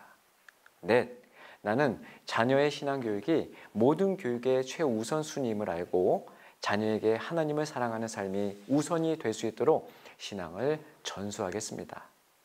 다섯, 나는 자녀가 교회 학교를 다니는 동안 성경학교와 수련회를 꼭 참석시키기로 결단하며 학교 공부와 학원보다 신앙교육이 먼저가 될 수 있도록 양육하겠습니다. 여섯, 나는 자녀가 그리스도의 성품을 닮도록 삶과 신앙의 모범을 보이며 가정에서 성품과 인성이 건강하게 자라도록 돕겠습니다. 7. 나는 자녀가 하나님을 사랑하고 이웃을 섬기는 비전을 갖도록 함께 기도하며 하나님께서 주신 은사를 개발하도록 함께 하겠습니다. 마지막이요. 8. 우리 가정에 하나님의 이야기가 끊임없이 이어지도록 하겠습니다. 바로 이 8가지 선언문을 교인들과 나눠주세요. 이제는 더 이상 주일학교에 우리 아이들의 신앙교육을 위탁하는 시대는 지났습니다. 코로나가 그것을 알게 해주셨어요. 주일학교가 우리 아이들의 신앙을 책임지지 않습니다. 아이들의 신앙은 가정을 포함한 교회가 책임집니다. 모든 부모들을 신앙교사로 초대해 주세요. 그리고 방금 우리가 선언했던 이 8가지 명제를 자주 이렇게 선언을 하시면서 각 가정 안에 신앙교사로 부모님들이 잘 서고 우리 아이들이 그 우산 아래에서 믿음의 세대가 되기를 바랍니다.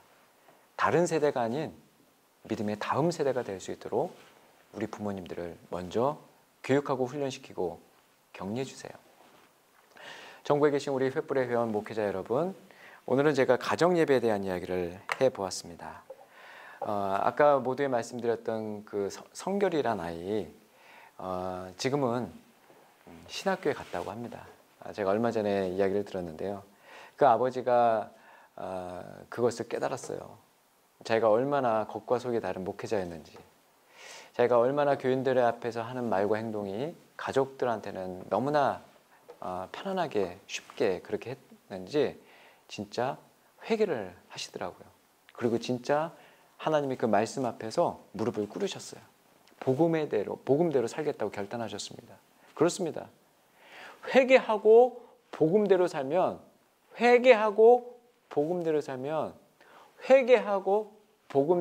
제가 계속 반복하는 이유가 뭘까요?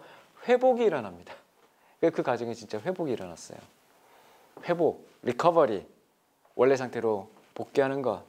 하나님이 우리를 하나님의 자녀로 복귀시키는 그 회복은 우리가 이전의 삶을 돌이켜서 회개하고 돌이켜서 복음대로 살아가는 몸부림이 아닐까 싶습니다. 이 강의가 벌써 시간이 거의 다 됐는데요. 저 강의 마치고 이따가 제가 준비한 자연강장제 하나 먹을 겁니다. 동아제약에서 만든 바카스티라고 여러분 아시죠? 여러분 많이 드셨을 텐데 바카스티가 표방하고 있는 그 광고 문구가 뭔지 기억나세요? 피로 제거입니다. 피로 회복입니다. 피로 회복의 바카스티. 이 바카스가 그 그리스의 그 술의 신 아니겠습니까? 이 술 먹으면 피로 회복되는지 모르겠지만, 근데 여러분 피로 회복이 잘못된 말인 거 아세요? 국어학적으로 피로 회복은 말이 안 되는 거예요. 그러니까 이거를 마시면은 다시 피로해지는 게 피로 회복이잖아요. 말이 안 되는 거죠. 그러니까 피로라는 말을 쓰고 싶다면 피로 제거, 회복이라는 말을 쓰고 싶다면 원기 회복 이렇게 써야 하는 것이죠. 그러니까 분리수거가 잘못된 말인 것처럼 분리수거도 잘못된 말이에요. 분리수거 말 그대로 하자면 빈손으로 재활용품점에 나가가지고 다 분리해가지고 집에 가지고 와야지 분리수거입니다. 우리는 뭘 해야 되나요? 분류 배출을 해야 되는 것이죠. 종이는 종이대로, 플라스틱은 플라스틱, 병은 병대로 종류대로 나누어서 배출하는 것이 맞는 것이잖아요. 자, 제가 이 말씀을 왜 드리냐면 피로 회복. 우리는 주님의 피로 회복되는 존재입니다. 예수 그리스도의 피로. 전국에 계신 우리 횃불의 회원 여러분, 우리 예수님의 피가 각 가정 안에 이렇게 선명하게 날마다 핏뿌림이 있었으면 좋겠어요. 그게 바로 지성소 안에 있는 시은소 아니겠습니까? 그룹들이 날개를 이렇게 펴고 있는 그곳에 대제사장이 피를 뿌리잖아요. 여러분의 가정이 지성소가 되기를 바랍니다. 예수 그리스도 그분의 피가 있고 하나님의 말씀이 있는 그곳이라면 그것은 충분히 most holy place, 지성소이잖아요. 여러분의 가정이 지성소가 되기를 축복합니다. 그리고 우리 목회자부터 이 힘든 가정 예배를 회복하여서 우리 교인들에게 당당하게 가정 예배 드립시다. 여러분이 있는 그 따뜻한 가정을 그 가족의 정원을 우리 예배의 장소로 만듭시다라고 외쳐주시면 참 좋겠습니다. 우리는 정비사로 부름받지 않았습니다. 정원사로 부름받았습니다. 부단히 우리의 가정, 우리의 정원을 가꾸고 아끼는 그런 우리 모두가 되기를 주의 이름으로 축원합니다. 기도하겠습니다. 하나님 아버지 감사합니다. 하나님께서 세워주신 귀한 가정, 언제든 가정 예배를 드릴 수 있다라고 생각했던 오만함을 내려놓고 예배라면 모름지기 이런 것들 저런 것들이 있어야 되지 않는가 생각했던 모든 편견들 내려놓고 겸손하고 이제 준비하여 바로 실행하는 가정 예배가 우리 가정 안에 있게 하여 주시옵소서. 살아계신 예수 그리스도의 이름으로 기도드립니다. 아멘. 귀한 강의에 감사드립니다. 지금부터 잠시 쉬는 시간을 갖도록 하겠습니다. 쉬시는 중에는 디아스포라 세계 선교 대회의 찬양 영상을 보내드릴 텐데요. 특별한 감동이 있는 시간 되시기 바랍니다.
사는 것이 아니요 오직 주를 위해 사는 것이라.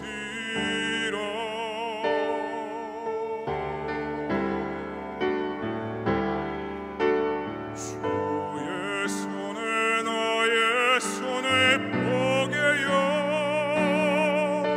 또 주의 발에 나의 발을 뻐개고 주와 함께 죽고 또 주와 함께 살리라. 영원토록 주 위에 살리라. 주의 손에 나의 손에 뻐개고 또 주의 발에 나의 발을 뻐개요 나 주와 함께 죽고 또 주와 함께 살리라.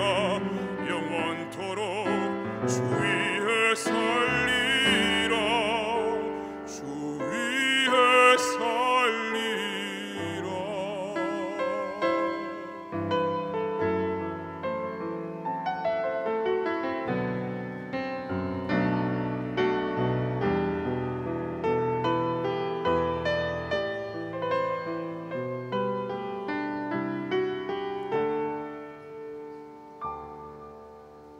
주의 손 날 위해 찢기셨고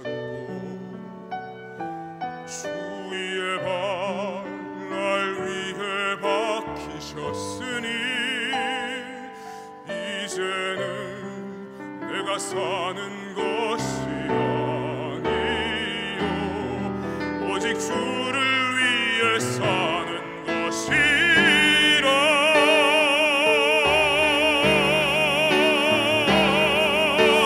주의 손에 나의 손을 뻐개고 또 주의 발에 나의 발을 뻐개요 나 주와 함께 죽고 또 주와 함께 살리라.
나의 사랑을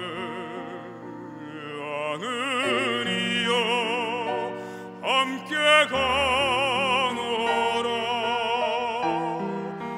내가 친히 함께 가노라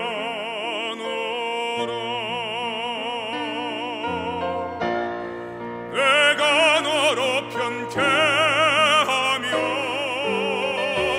너의 모든 선함으로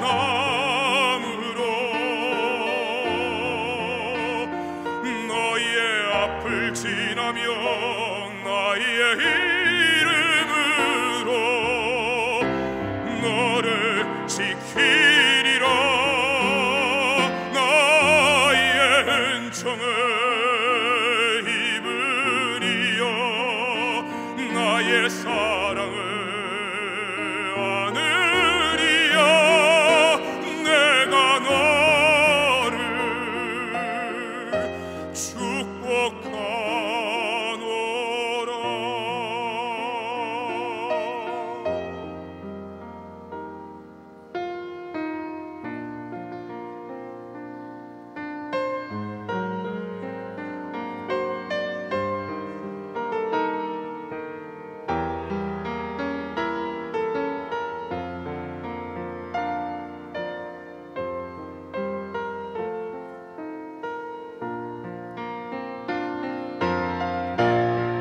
내가 너를 편케하며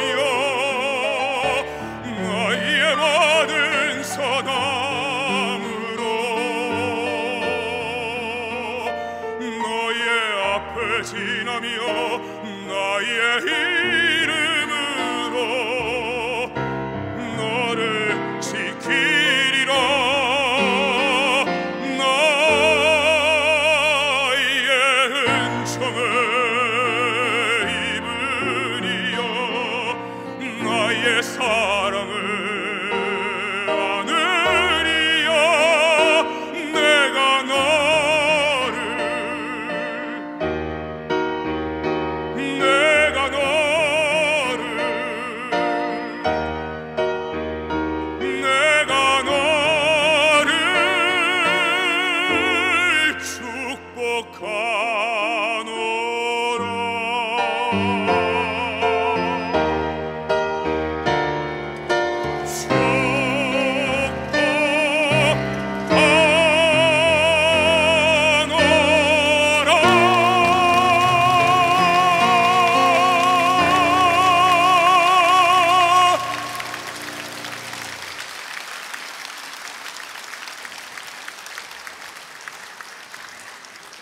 두 번째 강사는 큐티 사역을 통해 목욕탕 교회로도 알려져 있는 고백 공동체를 이끌고 계신 김양재 목사님이십니다. 가정과 교회 공동체를 어떻게 세워가고 계신지 말씀과 사례를 통해 듣는 은혜 충만한 시간 되리라 믿습니다. 언택트 시대 공동체를 회복하는 목회라는 제목으로 강의해 주실 때 성령 하나님의 만지심이 있으시기 바랍니다. 안녕하세요. 우리들 교회 김양재 목사입니다. 저에게 주어진 주제는 언택트 시대의 공동체 회복이라는 주제를 주셨는데, 보통 이제 공동체 하면은 사도행전 2장에 이제 서로 통용하고 하는 그 유명한 본문을 다 이렇게 다루는데, 저는 오늘 사도행전 이제 그 18장에서 이제 공동체 얘기를 좀 하려고 합니다. 이 사도행전 여기까지 온 걸 보면 성령의 권면으로 성령의 이제 백성이 되었지만은 이 고린도에 이성 중에 내 백성이 많도다 이제 이르세요. 예. 성령에 이렇게 백성이 되었지만 고린도 교회에 얼마나 문제가 많았습니까? 예. 근데 이제 정의는 무엇인가의 저자 하버드 교수인 마이클 샌델이 공정하다는 착각을 새로 썼어요. 책의 내용을 쉽게 요약하자면, 학력으로 사람을 바라보는 이제 이렇게 똑똑한데 재수 없는 놈이 되지 말고, 돈과 상관없이 서로의 직업에 대해 너는 사회에 기여하고 있다, 이렇게 인정해주는 태도를 가지라는 거예요. 이게 당연한 말로 들리지만은 이러한 태도의 문제는 이미 정치 권력을 바꿀 정도로 이제 중요한 문제가 되었다는 것입니다. 공정이 요즘 화두입니다만 그는 공동체주의적 공화주의라는 새로운 정치론을 표방하는 정치 철학자인데요. 저는 이 중요한 문제를 이 성령의 문제로 풀어야 한다고 이제 생각을 합니다.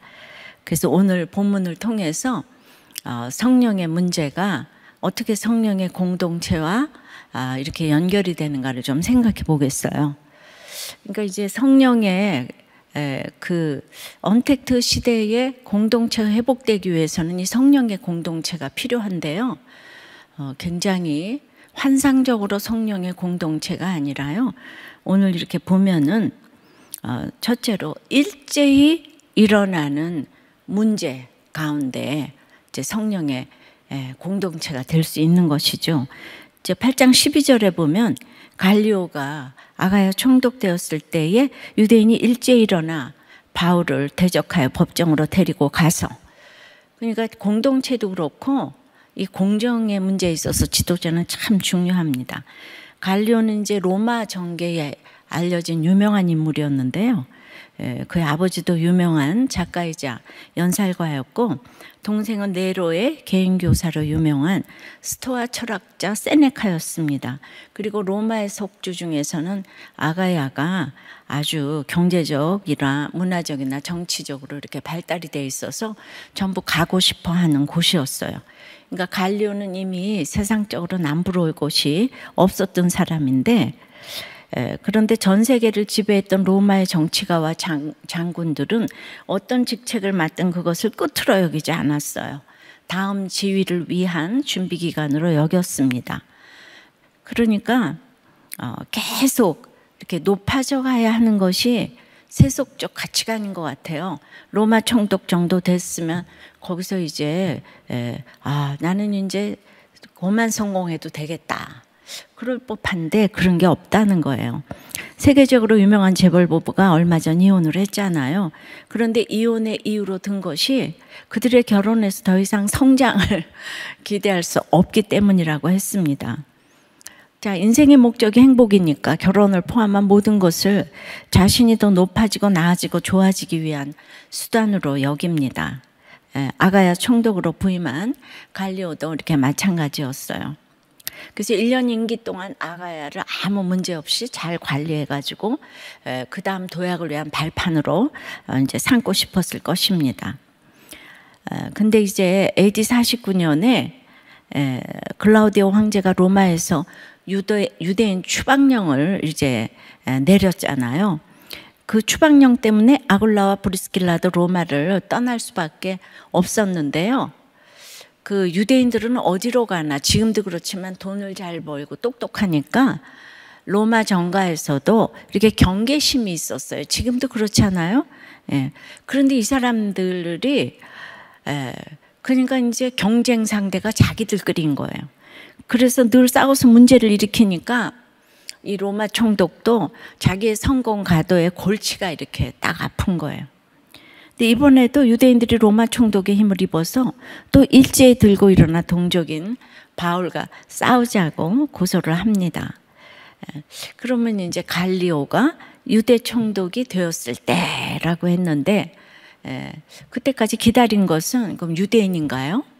아니죠. 하나님 기다리신 거예요. 바울이 이성 중에 내 백성이 많도다 하나님이 그러셔서 격려받고 사역을 했지만은 사실 죄 많은 세상에서 하나님의 능력을 나타내시기 위한 일이 끊임없이 일어나는 것이 성령의 이제 문제라는 거죠. 그동안 부분적으로 비방하고 대적했던 유대인들이 한마음 한뜻이 되어 일제히 한 일이 사도행전에 2번 나오는데요. 예루살렘에서 스데반 죽일 때고 여기 고린도에서 바울을 법정으로 끌어갈 때입니다. 스데반과 바울은 하나님 나라가 당장 이루어질 것 같은 최고의 제자와 사도이니까 사단이 이제 일제히 달려들었죠. 은혜가 있는 곳에 사단의 역사가 강한 것이 맞습니다. 그러니까 일제히로 번역된 헬라어 뜻은 하나가 될 수 없는 장소와 시간과 마음과 뜻과 모든 요소들이 하나가 되어서 동일한 열정과 분노로 대적했다는 뜻입니다. 이 고린도에 거주하던 유대인들도 결코 하나가 될 수가 없는 무리죠. 그래서 이제 그들은 사회적 지위와 능력과 재능과 그리고 로마의 법까지 이용해서 모두 일심동체가 되어서 바울을 대적합니다. 자, 이것을 이 세상에서 보면 모두가 한쪽은 총독이고 한쪽은 유대인 부류에 속해서 싸우겠죠. 야교, 강식이요. 근데 또 유대인끼리도 엘리트와 저항력자로 나뉘어서 서로를 비난하면서 정말 참 징하게 싸우네요. 이걸 능력주의라고 해요. 여기에 공정은 존재할 수가 없습니다. 그런데 생각해 보세요. 유대인들은 하나님을 너무 열심히 믿는 사람이에요. 그런데 이렇게 공정과는 거리가 멀어요. 그러니 세상 사람에게 뭘 기대하겠습니까? 그래서 성도의 길은 좁은 길입니다. 여기서 바울이 할 수 있는 일이 아무것도 없는데요. 그런데 예수님을 죽이고자 할 때도 이제 도저히 하나가 될 수가 없는 그 바리새인과 사두개인들이 일제히 하나가 되잖아요. 바울에게도 근데 그들이 똑같이 일제히 달려드는 거예요. 여러분들 너무 신기하지 않아요? 이 얘기는 무슨 얘기인고 하니 바울이 답이라는 얘기예요. 그리고 일제히 달려들 만큼 바울이 너무 넘사벽이라는 것이죠. 왜 그럴까요? 인간이 악하고 음란한 죄인이기 때문이죠. 그것을 못하게 되는 것에 가장 강력한 바로메타가 예수님이고 바울이기 때문에 이제 그렇게 늘 죽이려고 해요. 그래서 그들은 자기들의 그 악과 음란을 못하게 한다면 예수님도 죽였고 믿는 사람이잖아요. 스데반도 죽였고 바울도 지금 죽이고자 합니다. 이렇게 이 세상은요 기본이 공정할 수가 없는 사회입니다. 이 세상에서 이렇게 바울 죽이고 예수님 죽이고 하는 것이 어떻게 적용돼서 나타날까요? 조금은 딱딱하지만 좀 들어보시기 바라요. 이 마이클 샌델은 이 능력주의 가치관에 문제가 있다고 지적을 해요. 엘리트들에게 네가 성공한 것은 네 능력 때문이 아니라고 하면 극심한 반발을 이제 하는 것처럼 저항력자나 중산층들에게 또 이제 네가 너의 지금 그 위치는 네 능력 때문이다 이러면은 한마디로 네가 성공 못한 것은 네가 능력이 없어서라고 말하는 것이기 때문에 그 역시 극심한 반발을 불러일으킨다는 것이죠. 그러니까 능력주의 세상에서 패배한 사람은 실패를 오로지 네가 못난 탓으로 돌리는 모욕까지 떠안는다는 것이죠. 그래서 이로 인한 좌절과 분노가 승자의 오만과 충돌하면 민주주의 근간인 사회적 연대가 깨지는 것이죠. 그리고 이러한 도덕적 감정은 엘리트들에 대한 포퓰리스트적 반항의 핵심이 된다는 것이에요. 한마디로 부러워하고 무시하고 그러니까 똑같은 죄인들이라는 것입니다. 그는 이상적인 민주주의는 자유주의가 환호하는 능력주의에서 말하는 기회의 평등도 아니고 모든 사람이 동일한 임금과 부를 가져야 한다는 사회주의가 맹신하는 결과의 평등도 아닌 이제 조건의 평등을 통해서 추구해야 한다고 해요. 샌델이 말하는 조건의 평등은 부자와 가난한 자 여러 계층이 만날 수 있는 장소를 확보하는 데서 시작이 된다고 합니다. 공론회장을 확보하고 시민들이 거기에서 토론하고 타협하는 것을 배우라는 것이에요. 그것이 공동선을 기르는 방법인데 계층과 상관없이 부딪힐 수 있는 그런 공간인 대중교통, 광장, 공립학교 같은 곳이 많이 있어야 된다는 것입니다. 이와 반대되는 사립학교나 전용 VIP룸 같이 부자는 부자들만 갈 수 있는 공간에서만 살아간다면 부자는 가난한 자에 대한 문제의식 자체를 느끼지 못하게 된다는 것이죠. 그래서 그는 공동체주의적 공화주의를 부르짖어요. 그러나 여기서 중요한 것은 악하고 음란한 죄인들이 차별 없이 모여서 토론하라고 하는데 그게 안 하는 것보다 낫지만 그것이 가능합니까? 그런 토론은 대중교통, 광장, 공립학교 같은 곳, 직업훈련소, 노조에서 잘 될 수 있다고 했는데 사회주의 토론들은 그럴지도 모르겠습니다. 저는 이분의 책이 세계적인 정치 철학을 보여주고 있지만 역시 아덴 사람처럼 무종교인 이분은 자기 죄를 모르면 차별 없이 나눔이 안 된다는 것을 간과하고 있다고 봅니다. 능력주의의 차별과 폭정에 상처 입은 사람들이 원한 것은 모두에게 돈을 나눠주는 분배적 정의만이 아니라 스스로가 사회적 기여를 하고 있다는 존중인 거예요. 근데 세상 사람들이 어떤 상황에서도 망하거나 힘들거나 뭐 이혼하거나 아프거나 이런 가운데서도 내가 쓰임받고 있다는 자존감이 있습니까? 샌델은 정의와 공정의 화두로 세계적인 정치 철학자가 되었으나 그가 공동체를 언급한 것만도 반가워서 제가 언급합니다만 그가 이론으로 말했다면 저는 이 문제를 성령의 문제로 가지고 와서 나누는 우리들 교회 목장이 이것을 정말 실행한다고 생각이 돼요.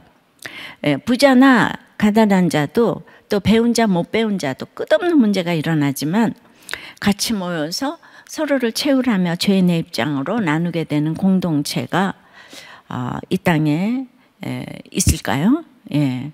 전 참 이것이 기적이라고 생각이 되는 거예요.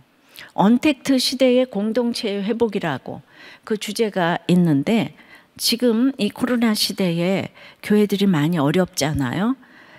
그런데 우리들 교회는 이런 정말 이렇게 서로 이 죄인의 입장으로 나누는 공동체가 되니까 공동체가 더욱더 이렇게 회복이 되지 않았나 생각해요. 예를 들어서 매를 맞고 쫓겨나도 너는 사랑받고 사랑하며 집이나 직장에서 네가 얼마나 필요한 사람인지를 몰라를 끊임없이 주지시켜주는 공동체야말로 샌델의 공동체주의적 공화주의가 아니라 저는 공동체주의적 복음주의라고 명명하고 싶습니다. 모든 진영 논리 지역 감정에 대한 이 주 안에서 차별 없이 자기 죄를 보는 공동체예요. 즉 내가 아무것도 할 수 없는 문제, 내 주변의 모든 것들이 일제히 일어나 나를 대적하는 문제는 나에게 있어서 성령의 문제라는 거예요. 어설픈 문제로서는 내 자신의 죄성을 결코 알 수 없기에 모든 육해공, 그냥 모든 문제가 일제히 일어나야만 완악한 내 죄가 깨달아지고 내가 예수께 항복하여 예수를 만날 수 있기에 이 문제를 통해 내가 예수를 만나고 예수의 말씀이 어떻게 내 삶에 적용되어져 생명을 낳게 하는지가 경험되어지기에 성령의 문제인 것입니다. 그러니까 나라 문제, 진영 논리, 지역 감정도 날마다 일어나는 부부 문제, 자식 문제에서부터 내 죄부터 보지 않으면 해결이 안 됩니다. 뼛속까지 죄인인 우리가 이 죄의 문제를 해결하지 못하고 풍요해져도 가난해져도 능력과 자유가 커도 잘 살아도 못 살아도 문제가 많아지는 것이 맞아요. 근데 제가 늘 문제가 많은 것이 문제가 아니고 문제가 없는 것이 문제다라고 하잖아요. 그러니까 여기서 문제가 아니라는 생각은 똑같은 심판이라도 그 심판의 사건 앞에 내가 회개하면 구원의 사건으로, 회개하지 못하면 멸망의 사건이 되듯이 똑같은 문제에도 말씀이 들리면 그것은 이미 그것은 나의 문제가 아니고 성령의 문제가 되는 것이죠. 그러니까 환경이 아니에요. 문제는 나입니다. 이것을 그 누가 계속 가르쳐 주겠습니까? 죄를 보는 공동체밖에 없습니다. 예, 그 공동체라고 다 공동체가 아니고 여러분 너무 예수 잘 믿는 교회 다니는 사울 공동체도 있잖아요. 이 사울 공동체가 바로 이 유대인 공동체예요. 그러니까 죄를 보는 공동체, 이게 너무 중요한 것입니다. 13절에 말하되 이 사람이 율법을 어기면서 하나님을 경외하라고 사람들을 권한다 하거늘 그래서 보세요. 그 유대인들이 고발한 내용이 굉장히 허술해요. 그들이 고발한 내용이 율법을 어기면서 하나님을 경외하라 권한다고 해요. 하나님을 경외하라는 것이 뭐 그 율법을 어기는 문제입니까? 자신들도 가르치는 내용인데요. 그러니까 사람을 죽이듯 일제히 덤비는 문제를 자세히 살펴보면 이렇게 허접한 것들이 많아요. 그러니까 나를 죽이려고 일제히 달려드는 그 문제들은 정말 별거 아닌 문제가 많아요. 예를 들어서 2억 빚을 져가지고 죽고 싶은데 우리도 꽤 목장에 와보니까 20억 빚지고 웃으면서 목자하는 분이 계세요. 예, 실제로 그러세요. 또 그 남편의 문자 하나 받고 죽고 싶은데 23번 바람핀 목자님이 또 웃으면서 목자를 하고 계세요. 이건 죄의 크고 작음이 아니라 이 사건을 통해 내가 예수를 만났느냐 안 만났느냐의 문제인 것입니다. 그래서 모든 사건을 통해 내가 죄인임을 깨닫는다면 이는 성령의 문제가 되고 문제 자체를 들여다보면 유대인들의 고발이 얼마나 허술하고 아이러니한지를 이제 보게 되는 거죠. 정치사회에서도 우리가 날마다 고발하는 그 문제를 보면 얼마나 도덕의 유치원 시대에서 허술하고 아이러니한지를 우리는 보게 됩니다. 저는 이제 큐티로 말씀 묵상으로 공동체 회복을 가져왔기 때문에 적용 질문을 한번 생각해 볼 질문을 드리겠어요. 세상이 일제히 달려들어 나를 죽음에 이르게 하는 문제가 있었나요? 나는 거기서 어떻게 대응하고 있나요? 그러니까 오늘 자기 죄를 보는 이 공동체 목장이 세계적인 대안이며 기가 막힌 답이라는 것이 얼마나 인정되세요? 여기서 왜 세계적인 대안이라고 하냐면 마이클 샌델이 공동체를 아주 그냥 대안으로 내놓았는데 그분은 세계적인 철학자잖아요. 인기 스타잖아요. 그래서 제가 세계적인 대안이라고 했습니다. 성령의 문제는 그렇게 이제 내가 성령의 공동체에서 성령의 문제로 풀게 되면 두 번째는 의외의 도움으로 이제 풀리게 하십니다. 14절에 바울이 입을 열고자 할 때 갈료가 유대인들에게 이르되 너 유대인들아 만일 이것이 무슨 부정한 일이나 불량한 행동이었으면 내가 너희 말을 들어주는 것이 옳거니와 이제 바울이 법정에 서서 입을 열고자 했어요.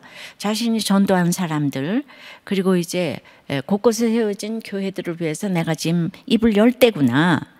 이처럼 나의 옳음을 증명하려고 입을 여는 게 아니라 다른 사람의 구원을 위해 내 가족, 내 자녀가 아니라 구원을 위해서 입을 열려고 할 때 이때는 네가 말할 때가 아니다. 하나님께서 대신 말할 사람을 준비해 주시기도 하시는데 누가 도와주냐 하면 갈리오 이제 총독이죠. 그러니까 아가야는 고린도를 품고 있는 아주 더 큰 행정구역인데 이제 우리 교회가 판교에 있다면 더 큰 성남시장에다가 더 큰 경기도지사가 우리들 교회를 위해서 변호했다 뭐 이런 걸로 해석하시면 되는 거죠. 이 갈리오는 친아버지도 원로원이 되어 있고 자기가 실질적으로 성장한 양아버지는 당대 최고의 철학자고 수사학자예요. 또 형제도 세네카라 그랬잖아요. 근데 이 갈리오가 총독이 되었을 때 유대인들이 고발을 한 거죠. 근데 가만히 갈리오가 들어보니까 하나도 위배되는 게 없어요. 그래서 두 가지를 지적해요. 바울이라는 사람이 사회를 어지럽혔냐? 아니 그가 전한 내용이 비윤리적이냐? 그런 내용이었으면 내가 재판하지. 듣고 보니 그 문제가 아니야 이러면서 놀랍게 기각시키고 무죄 땅땅땅 했어요.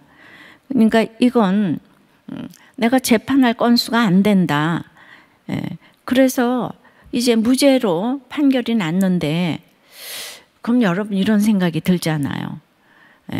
그러니까 이제 우리는 이게 옥에가 치고 또 이렇게 매를 맞으면 져주고 무죄로 판결이 나면 축복이다. 이럴 건데 사도행전 1장부터 18장까지 쭉 보면은 지나고 보면 이게 모든 것이 하나님의 순서라는 거예요. 여기에 토달지 않고 순종할 사람으로 바울을 택하신 거. 우리가 이렇게 행간을 살피면서 말씀 묵상을 하셔야 돼요. 모든 재판관들이 판결을 할 때 법전을 보지만 그 다음에 중요한 건 판례를 보는데 지금 이제 바울에게 이 무죄 판결을 내렸기 때문에 이 가장 영향력 있는 아가야에서 무죄 판결을 내렸기 때문에 앞으로 바울이 이제 복음을 전할 때 아주 이렇게 면죄부가 주어졌어요. 그래서 그 다음서부터 굉장히 복음을 전하는데 힘을 얻었고 후에 아그리빠 왕에게 갈 때도 이 판례가 영향을 이제 미쳤습니다. 그래서 의회에 아주 큰 도움 역할을 했는데 그 갈리오가 이 땅에 와서 한 일은 오직 아가야 총독과 대단한 이제 혈통이었지만 바울 하나 무죄 하기 위해서 그 사람 고거 하나 쓰였어요. 우리의 모든 것들이 그렇게 이제 쓰인다는 거. 그러니까 뭐 그 갈료가 대단하다. 그럴 것도 이제 없는 거죠. 우리들 교회도 18년 동안 이제 주님의 말씀을 묵상하며 가정을 중수하는 사명을 감당하고자 18년 동안 달려오고 있는데요. 얼마나 많은 사건이 있었겠습니까? 모함을 받는 일도 있었죠. 근데 참 문제는 사소한 곳에서 터지고 이 원칙을 안 지키는 데서 다 터지는 거예요. 예. 근데 정말 그런 불법을 아무렇지도 않게 생각하고 그것이 밖에만 있는 게 아니고 우리 교회 안에도 그런 일이 있어요. 아, 그쯤이야 뭐. 예. 그런데 그냥 뭐 억지로 일부러 행한 건 아니지만은 그런 분들이 왜 없겠어요? 10,000명이 넘는데. 근데 그때마다 하나님께서 참 내가 원치 않는 일이 그렇게 일어나고 그랬기 때문에 또 이제 생각 못한 또 마음을 받는 일도 있었지만은 의외의 손길들을 허락하셔서 도와주셨어요.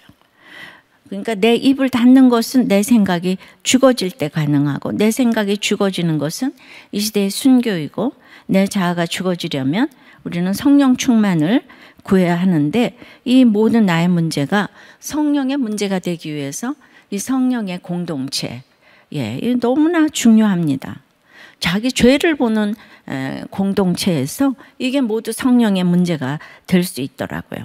그러니까 오늘 이 문제가 변하지 않는 내 남편, 완악한 내 아내, 내 자녀에게 그리고 결코 변하지 않는 나에게 복음이 전해지는 고린도보다 100배 힘든 저 로마의 복음이 전해지는 성령의 문제임을 인식하고 내 입을 닫을 때 하나님께서는 의외의 도움을 이렇게 다 예비해 놓으시더라고요. 그래서 한번 띵크 생각해 보세요. 나는 무조건 입을 열어 내 생각을 쏟아내어 시원한가요? 입을 열고자 할 때 구원을 위해 닫은 적이 있나요? 닫았을 때 의외의 도움을 받은 적이 있나요? 언택트 시대에 공동체의 회복은 이런 얘기를 이렇게 나누면서 자기의 부족함과 수치를 자꾸 드러낼 때 정말 저를 여기 왜 세우셨겠어요? 우리들 교회는 코로나 시대에 회복이 됐거든요. 그러니까 죄인들의 공동체, 어떤 성공적인 무슨 프로가 있어서가 아니라 죄인들의 공동체를 그래도 자처하기 때문에 이런 나눔이 가능했어요. 자, 성령의 공동체에서 성령의 이제 문제가 되려면 세 번째는 너의 언어와 명칭과 법에 대한 문제가 아니라는 거예요. 15절서부터 읽어볼게요. 만일 문제가 언어와 명칭과 너의 법에 관한 것이면 너희가 스스로 처리하라. 나는 이러한 일에 재판장 되기를 원하지 아니하노라 하고 그들을 법정에서 쫓아내니 모든 사람이 회당장 소스데네를 잡아 법정 앞에서 때리되 갈리오가 이 일을 상관하지 아니하니라. 여기서 갈리오가 판결문에 적은 언어와 명칭과 법에 관한 문제는 법적 용어는 아니에요. 이 단어가 함축하는 개념은 일개 행정관이 재판석상에서 표현하거나 말할 수 있는 단어는 아니었어요.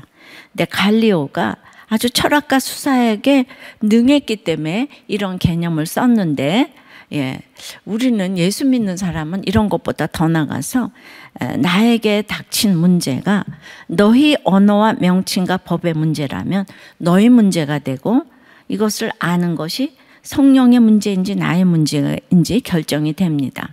근데 우리는 너무 언어와 명칭과 법에 집착을 해요. 단어 하나에 이혼을 하고 명칭 하나에 분을 품고 불합리하다고 생각하는 이 법 하나에 분노합니다. 하지만 반대로 단어 하나에 결합하고 명칭 하나에 분이 풀리고 법 하나의 분노를 삼키게 되는 것이죠. 이 언어가, 이 명칭, 이 법이 너희 생각인지 아니면 말씀인지가 성령의 문제임을 판가름합니다. 성령의 문제라면 성령께서 개입하셔서 해결해 주십니다. 하지만 너희의 문제라면 갈리오처럼 손을 씻고 스스로 처리하라 이렇게 되는 거죠. 우리도 교회는 그야말로 지금 언택트 시대에 이렇게 줌으로 또 온라인으로 양육이 계속 이루어졌어요. 이제 지난주에 그 1:1 띵크 양육 그 이제 교사 그런 양육이 있었는데 바로 이런 문제를 겪은 분이 나눔을 하셨어요.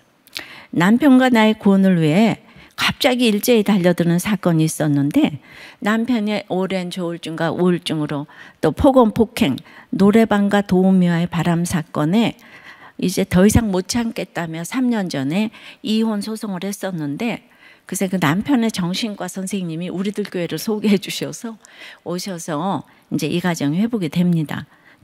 이제 회복이 되는데 그 노래방 도우미 중독으로 수억을 날렸기 때문에 이 집에서 노래방과 도우미는 그 다음에 금기어로 여겨졌어요. 그랬는데 2년이 되어가는 지난주 남편은 혼자 나가서 끊었던 술을 마시고 노래방에서 도우미와 거금을 쓰고 들어와서는 미안함도 안 보여. 어떻게 나를 또 배신하냐는 나의 소리에 적반하장으로 혈기를 부리고 의자를 집어 던지고 선풍기를 집어 던지고 말리는 나를 주먹으로 때리고 급기야 식칼까지 들고 위협을 했어요. 너무 놀라서 가슴에 통증을 느끼고 다 토했더니 남편이 놀라서 식칼 들다가 119에 신고를 해서 경찰이 5명이나 왔는데 예전에는 배우자가 처벌을 원하지 않으면은 이게 이제 전부 다 무혐의가 되었는데 요즘에는 이제 전부 조사받고 그래서 남편이 겁을 먹었어요. 그렇지만은 그래도 분이 안 풀리는 거예요.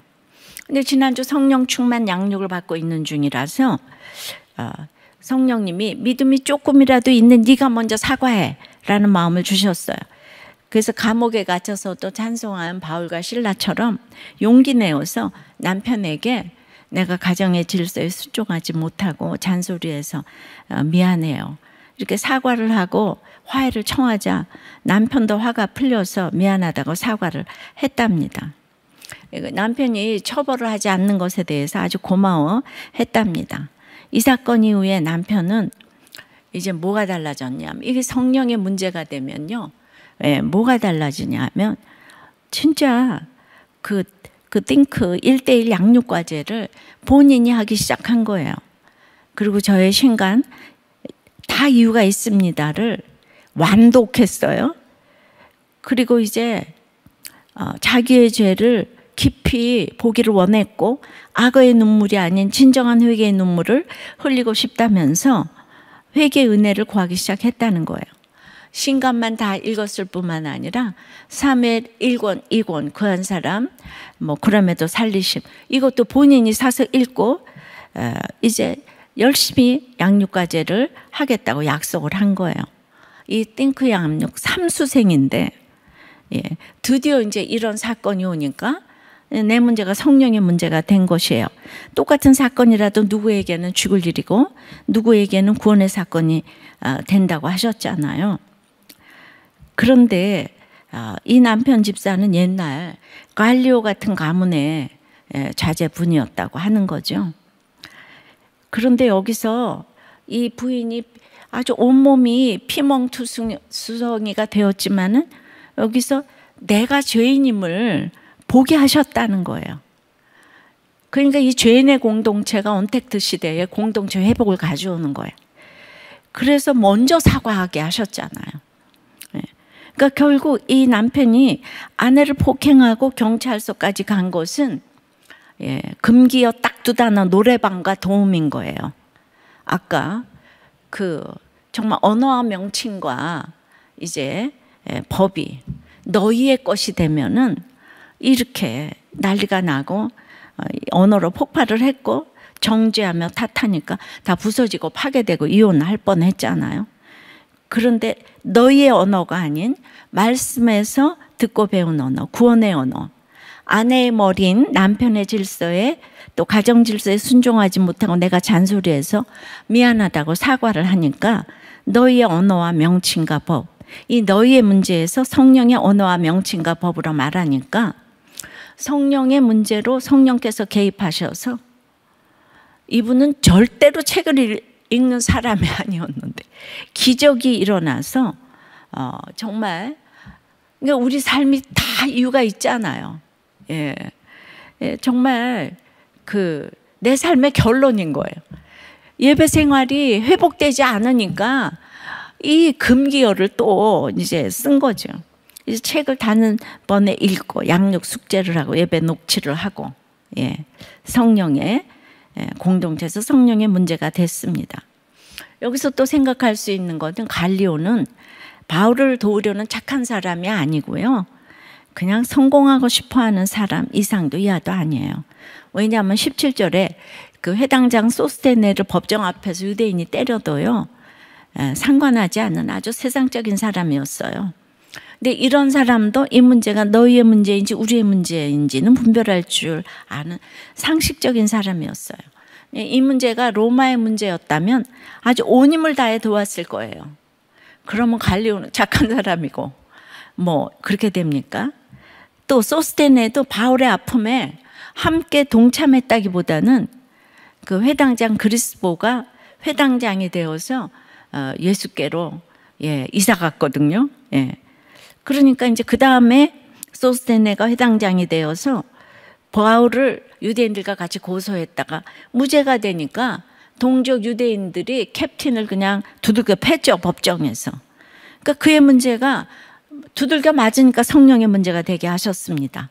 그럼 우리가 생각할 때 맞았다고 나쁜 것도 아니고 안 맞았다고 좋은 것도 아니에요.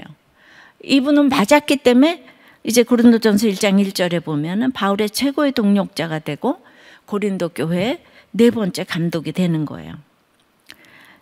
그런데 갈리오도 세상 문제인지 로마의 문제인지 이게 유대인들의 문제인지 이거를 분별하는데 우리에게 닥친 문제가 구원의 문제임을 깨닫는 게 지혜고 성령의 문제가 되는 비결입니다. 우리의 언어가 성령의 언어가 되며 이 문제가 성령의 문제가 될 때 온 천하를 통치하시는 구주께서 또 성령께서 온 힘을 다해 우리의 문제를 도우실 것입니다.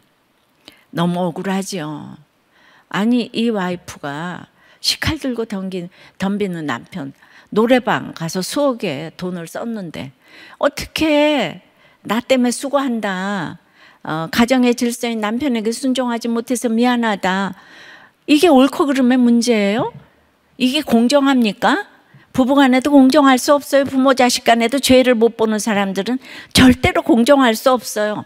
죄를 못 보는 공동체는 절대로 공정하지 못한 공동체인 거예요. 그러니까 우리는 이게 모두 성령의 죄를 보는 공동체에서 성령의 문제가 되게 인도를 했을 때 이 공동체의 회복이 일어나는 거죠. 그래서 여러분 생각해 보세요. 집에서나 어디에서 어떤 언어 하나에 명칭과 또 법 하나에 뒤집어지세요. 교회에서 또 이해가 안 되는 언어와 명칭과 법은 무엇인가요? 우리들 교회는 오면 이 구속사가 이해가 안 된다는 분들이 많이 있어요. 또 성령의 언어를 써서 문제가 해결된 한마디는 무엇인지요? 그러니까 어떤 분은 시금치만 나와도 뒤집어져요. 시어머니, 시자. 뒤집어지고 또 이제 미안하다, 사랑한다 이 한마디에 또 해결된 분들도 많이 있지만은 그거는 이제 또 일시적이 되면 안 되고 이렇게 죄인들의 공동체에서 이제 이 문제가 해결되는 거죠. 그러니까 또 어떤 목자님은 이제 이렇게 목장에서 늘 안 되는 걸 나누세요. 우리들 교회는 이렇게 말씀으로 다 기도하고 선교하고 구제하고 말씀으로 기도하는 게 15년이 돼도 안 된대요. 근데 이분은 동성애 진영 논리를 못 넘어가요. 자기는 죽을 때까지 못 넘어갈 거래요. 그래도 이런 걸 목장에서 나눈다는 것이 제가 성령의 문제로 바뀔 것이라고 그렇게 이제 설교를 했고 이 설교 끝나고 이분 보고 15년 만에 안 되는 모습 그대로 간증 한번 하시겠냐고 했더니 그래서 하시겠대요. 그래서 저는 이제 이 간증을 통해서 이분이 정말 자기의 문제가 성령의 문제로 바뀌게 될 줄 믿는데 그래도 이제 하시겠다는 것이 제가 너무나 감사하더라고요. 그리고 저는 그런 이제 어떤 진영 논리에 계신 분 중에서 이렇게 15년이나 이렇게 성령의 공동체 목장에서 나누는 분은 정말 없을 것이라고 생각해서 붙어만 계셔서의 축복을 받을 거라고 믿습니다. 그런데 진짜 이제 아주 문제가 첩첩산중인 목자님이 계시는데 이분은 모든 문제가 성령의 문제가 되셔서 지금 목자로 섬기고 계시는데요. 이분은 또 어떤 나눔을 했냐면 나의 십자가는 청소직을 감당하는 것입니다.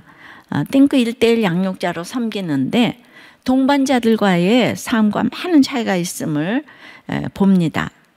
동반자들은 자격증을 젊었을 때 취득했고 그러니까 자기가 양육하는 동반자인 거죠. 열심히 살았기에 경제적으로 여유 있게 살고 있는데 저는 이제야 자격증을 취득하려고 공부하고 있습니다. 저는 주님을 만나 해외 선교를 하다가 나이 50이 돼서 귀국을 하니 세상적으로 많이 뒤져 있음을 느껴요. 근데 49살에 어린 딸의 홈전 임신 사건으로 50대에 이제 들어왔어요. 그래서 봉제공장 사장도 아니고 시다로 4년 반, 또 상가 청소로 지금 4년 차라고 하세요.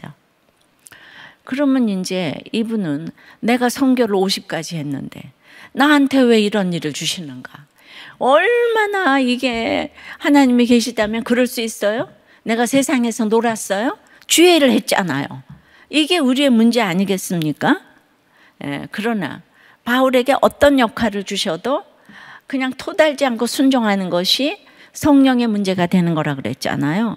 그러니까 이분이 이제 감사합니다.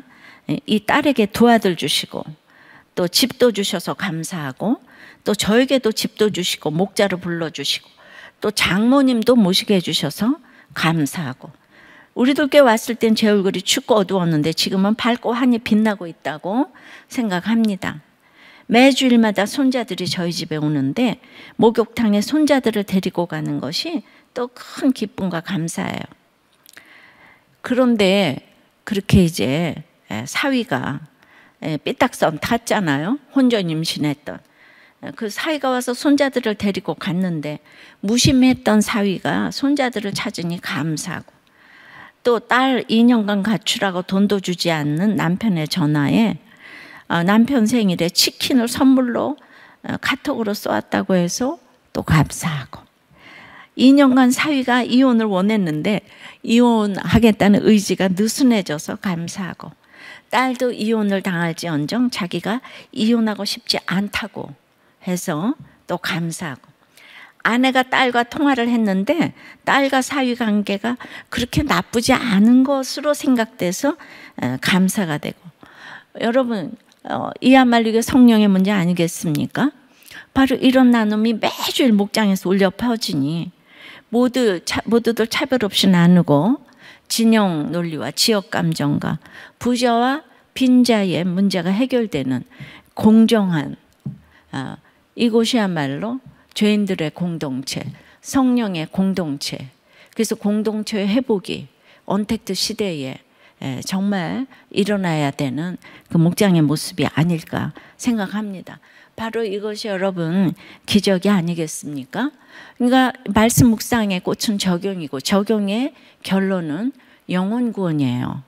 그런데 그 이렇게 장년들만 이렇게 말씀을 보는 게 아니라 미취학 또 취학 또 이제 청소년 청년부 밑에서부터 다 자기 죄를 보면서 올라가니까 우리는 그냥 점점 이게 다단계도 아닌데 점점 요새 누가 부흥합니까? 점점 부흥해가지고 청년부에서 폭발을 하고 그렇게 해서 지금 이게 이제 이게 본질이잖아요.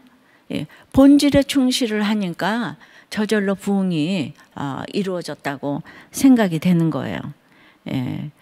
그러니까 이제 이 성령의 공동체는 우리의 모든 문제가 성령의 문제로 바뀌게 해주는 것이고, 그러려면은 이제 일제히 일어나는 어떤 문제도 그것이 이제 성령의 문제가 되어서 성령의 공동체에서 빛을 발하는 거예요. 문제가 있으면 다 와글와글 모여서 자기 죄를 드러내니까.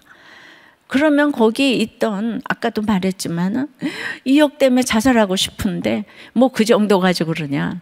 나는 70억 빚지고 여기 와서 예수 믿었다. 범털이 이제 앉아서 이 얘기를 하니까 그것도 의외의 도움으로 풀리게 하시는 것인데, 여러분들은 돈 없으면 꼭 돈 줘야지 해결되는 것 같고, 그렇지만은 이렇게 성령님이 우리 마음을 만지는 것이 최고의 해결 아니겠습니까? 의외의 도움으로 풀리게 하시고, 그래서 그 성령의 어떤 문제가 다들 뭐 시어머니, 남편, 회사 사장이 어떤 말 한마디, 그리고 평생에 나는 걸 용서하지 못하는 어머니, 아버지, 뭐 남편, 아내 이런 언어가 있어요. 명칭과 법에 대한 문제가 아니라는 거예요. 이걸 모두 성령의 언어, 명칭의 또 법의 문제로 바꾸어 갈 수 있는 것이 이 공동체의 회복이 될 수 있는 비결인 거죠. 그러니까 성령의 문제는 환경이 아니고 내가 문제라는 것을 알게 돼야 되는 것이고, 자기 죄를 보는 목장이 그러므로 자기 죄를 보는 공동체가 세계적인 대안이고 기가 막힌 답이라는 것, 이것을 여러분들이 인정을 이제 하셔야 될 거예요. 그러므로 이제 구원을 위해서 입을 닫기도 하고 열기도 해야 되는데, 참 이런 진정한 회복이 일어났으면 좋겠고, 우리들 교회 그 미취학 아니 취학, 미취학은 이제 아주 영아부 뭐 유치부인데, 그 초등학교 저학년 1, 2, 3학년 아이들의 그런 이제 히스기야가 이제 랍사게의 편지를 놓고 성전에 가서 울었잖아요.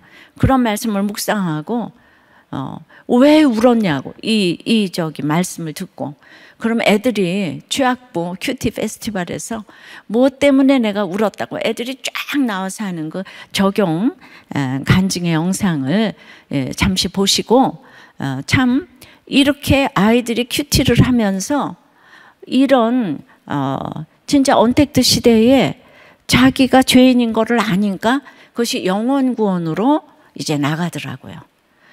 그러니까 이런 아이서부터 아주, 그러니까 거리가 문제가 아니고 우리가 전철도 없고 버스도 없는데 애들이 저절로 자기 얘기를 하니까 전도가 되더라고요. 그런 그 공동체 회복이 여러분들에게도 일어났으면 좋겠습니다. 잠시 영상을 보시겠습니다.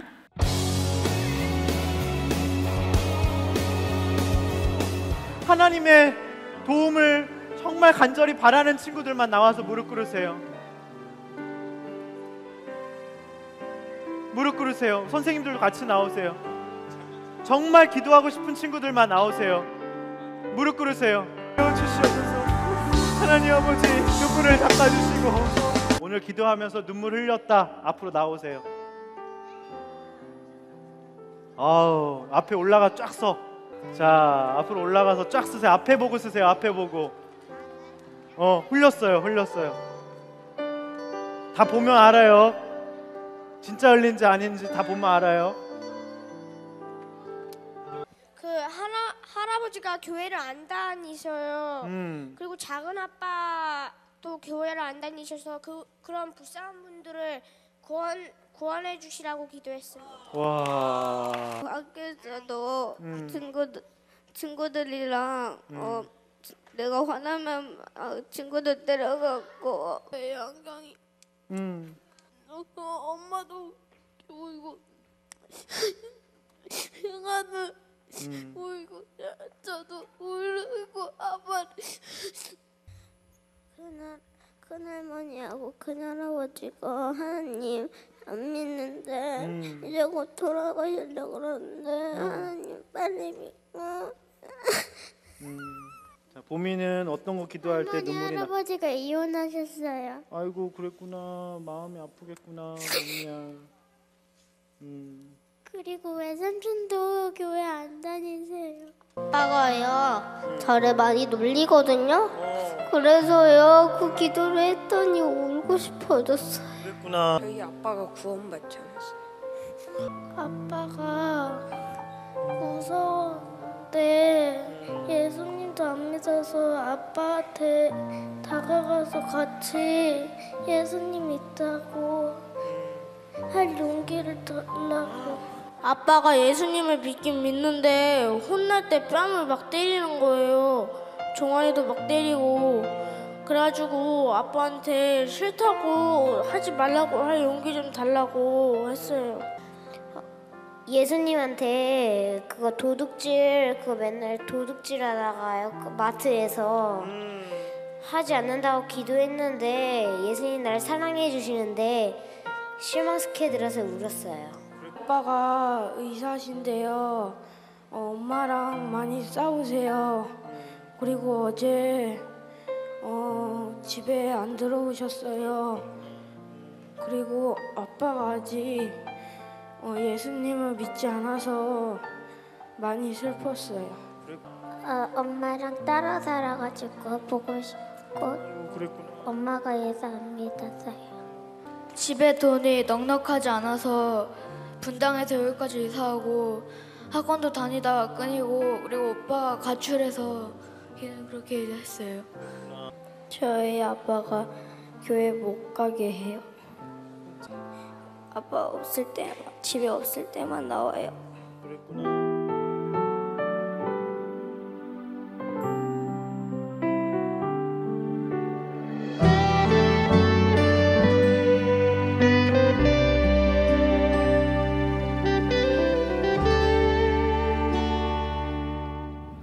기도드립니다.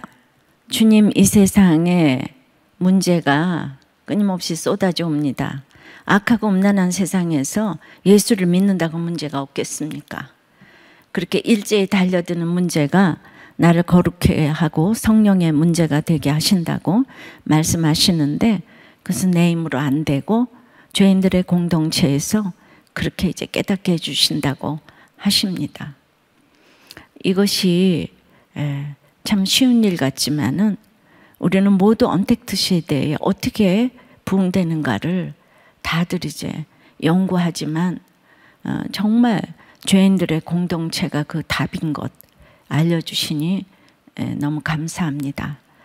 끊임없이 문제가 생겼지만은 항상 말씀 묵상하고 그렇게 적용하고 가고자 했을 때에 의외의 도움으로 여기까지 왔습니다. 바울이 아무것도 한 것이 없는 것처럼 정말 아무것도 한 것이 없는데 말씀 묵상하고 기도하고 적용하고 여전한 방식으로 생활 예배 드리고 이렇게 관계에서 내 죄를 이렇게 보면서 다른 사람들에게 증인이 되고자 하는 그 일을 여전히 이렇게 똑같은 방식으로 했을 때에 이렇게 모든 문제가 성령의 문제가 되는 놀라운 성령의 공동체의 그 회복을 이루게 해주셨습니다. 여전히 된 것이 없어서 언어와 명칭과 법에 뒤집어지는 것들이 많이 있습니다. 되었담이 없는 인생인 것을 고백합니다.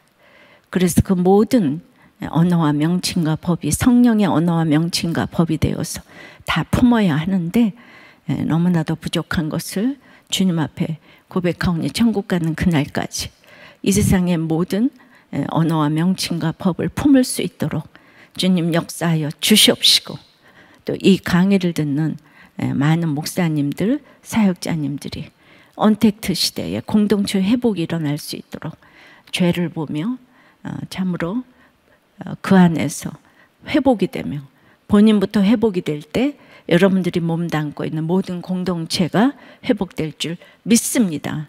주여, 우리 모두 불쌍히 여겨 주시옵시고, 우리의 모든 문제가 성령의 문제가 되어서 성령의 공동체를 이룰 수 있도록 도와주시옵소서.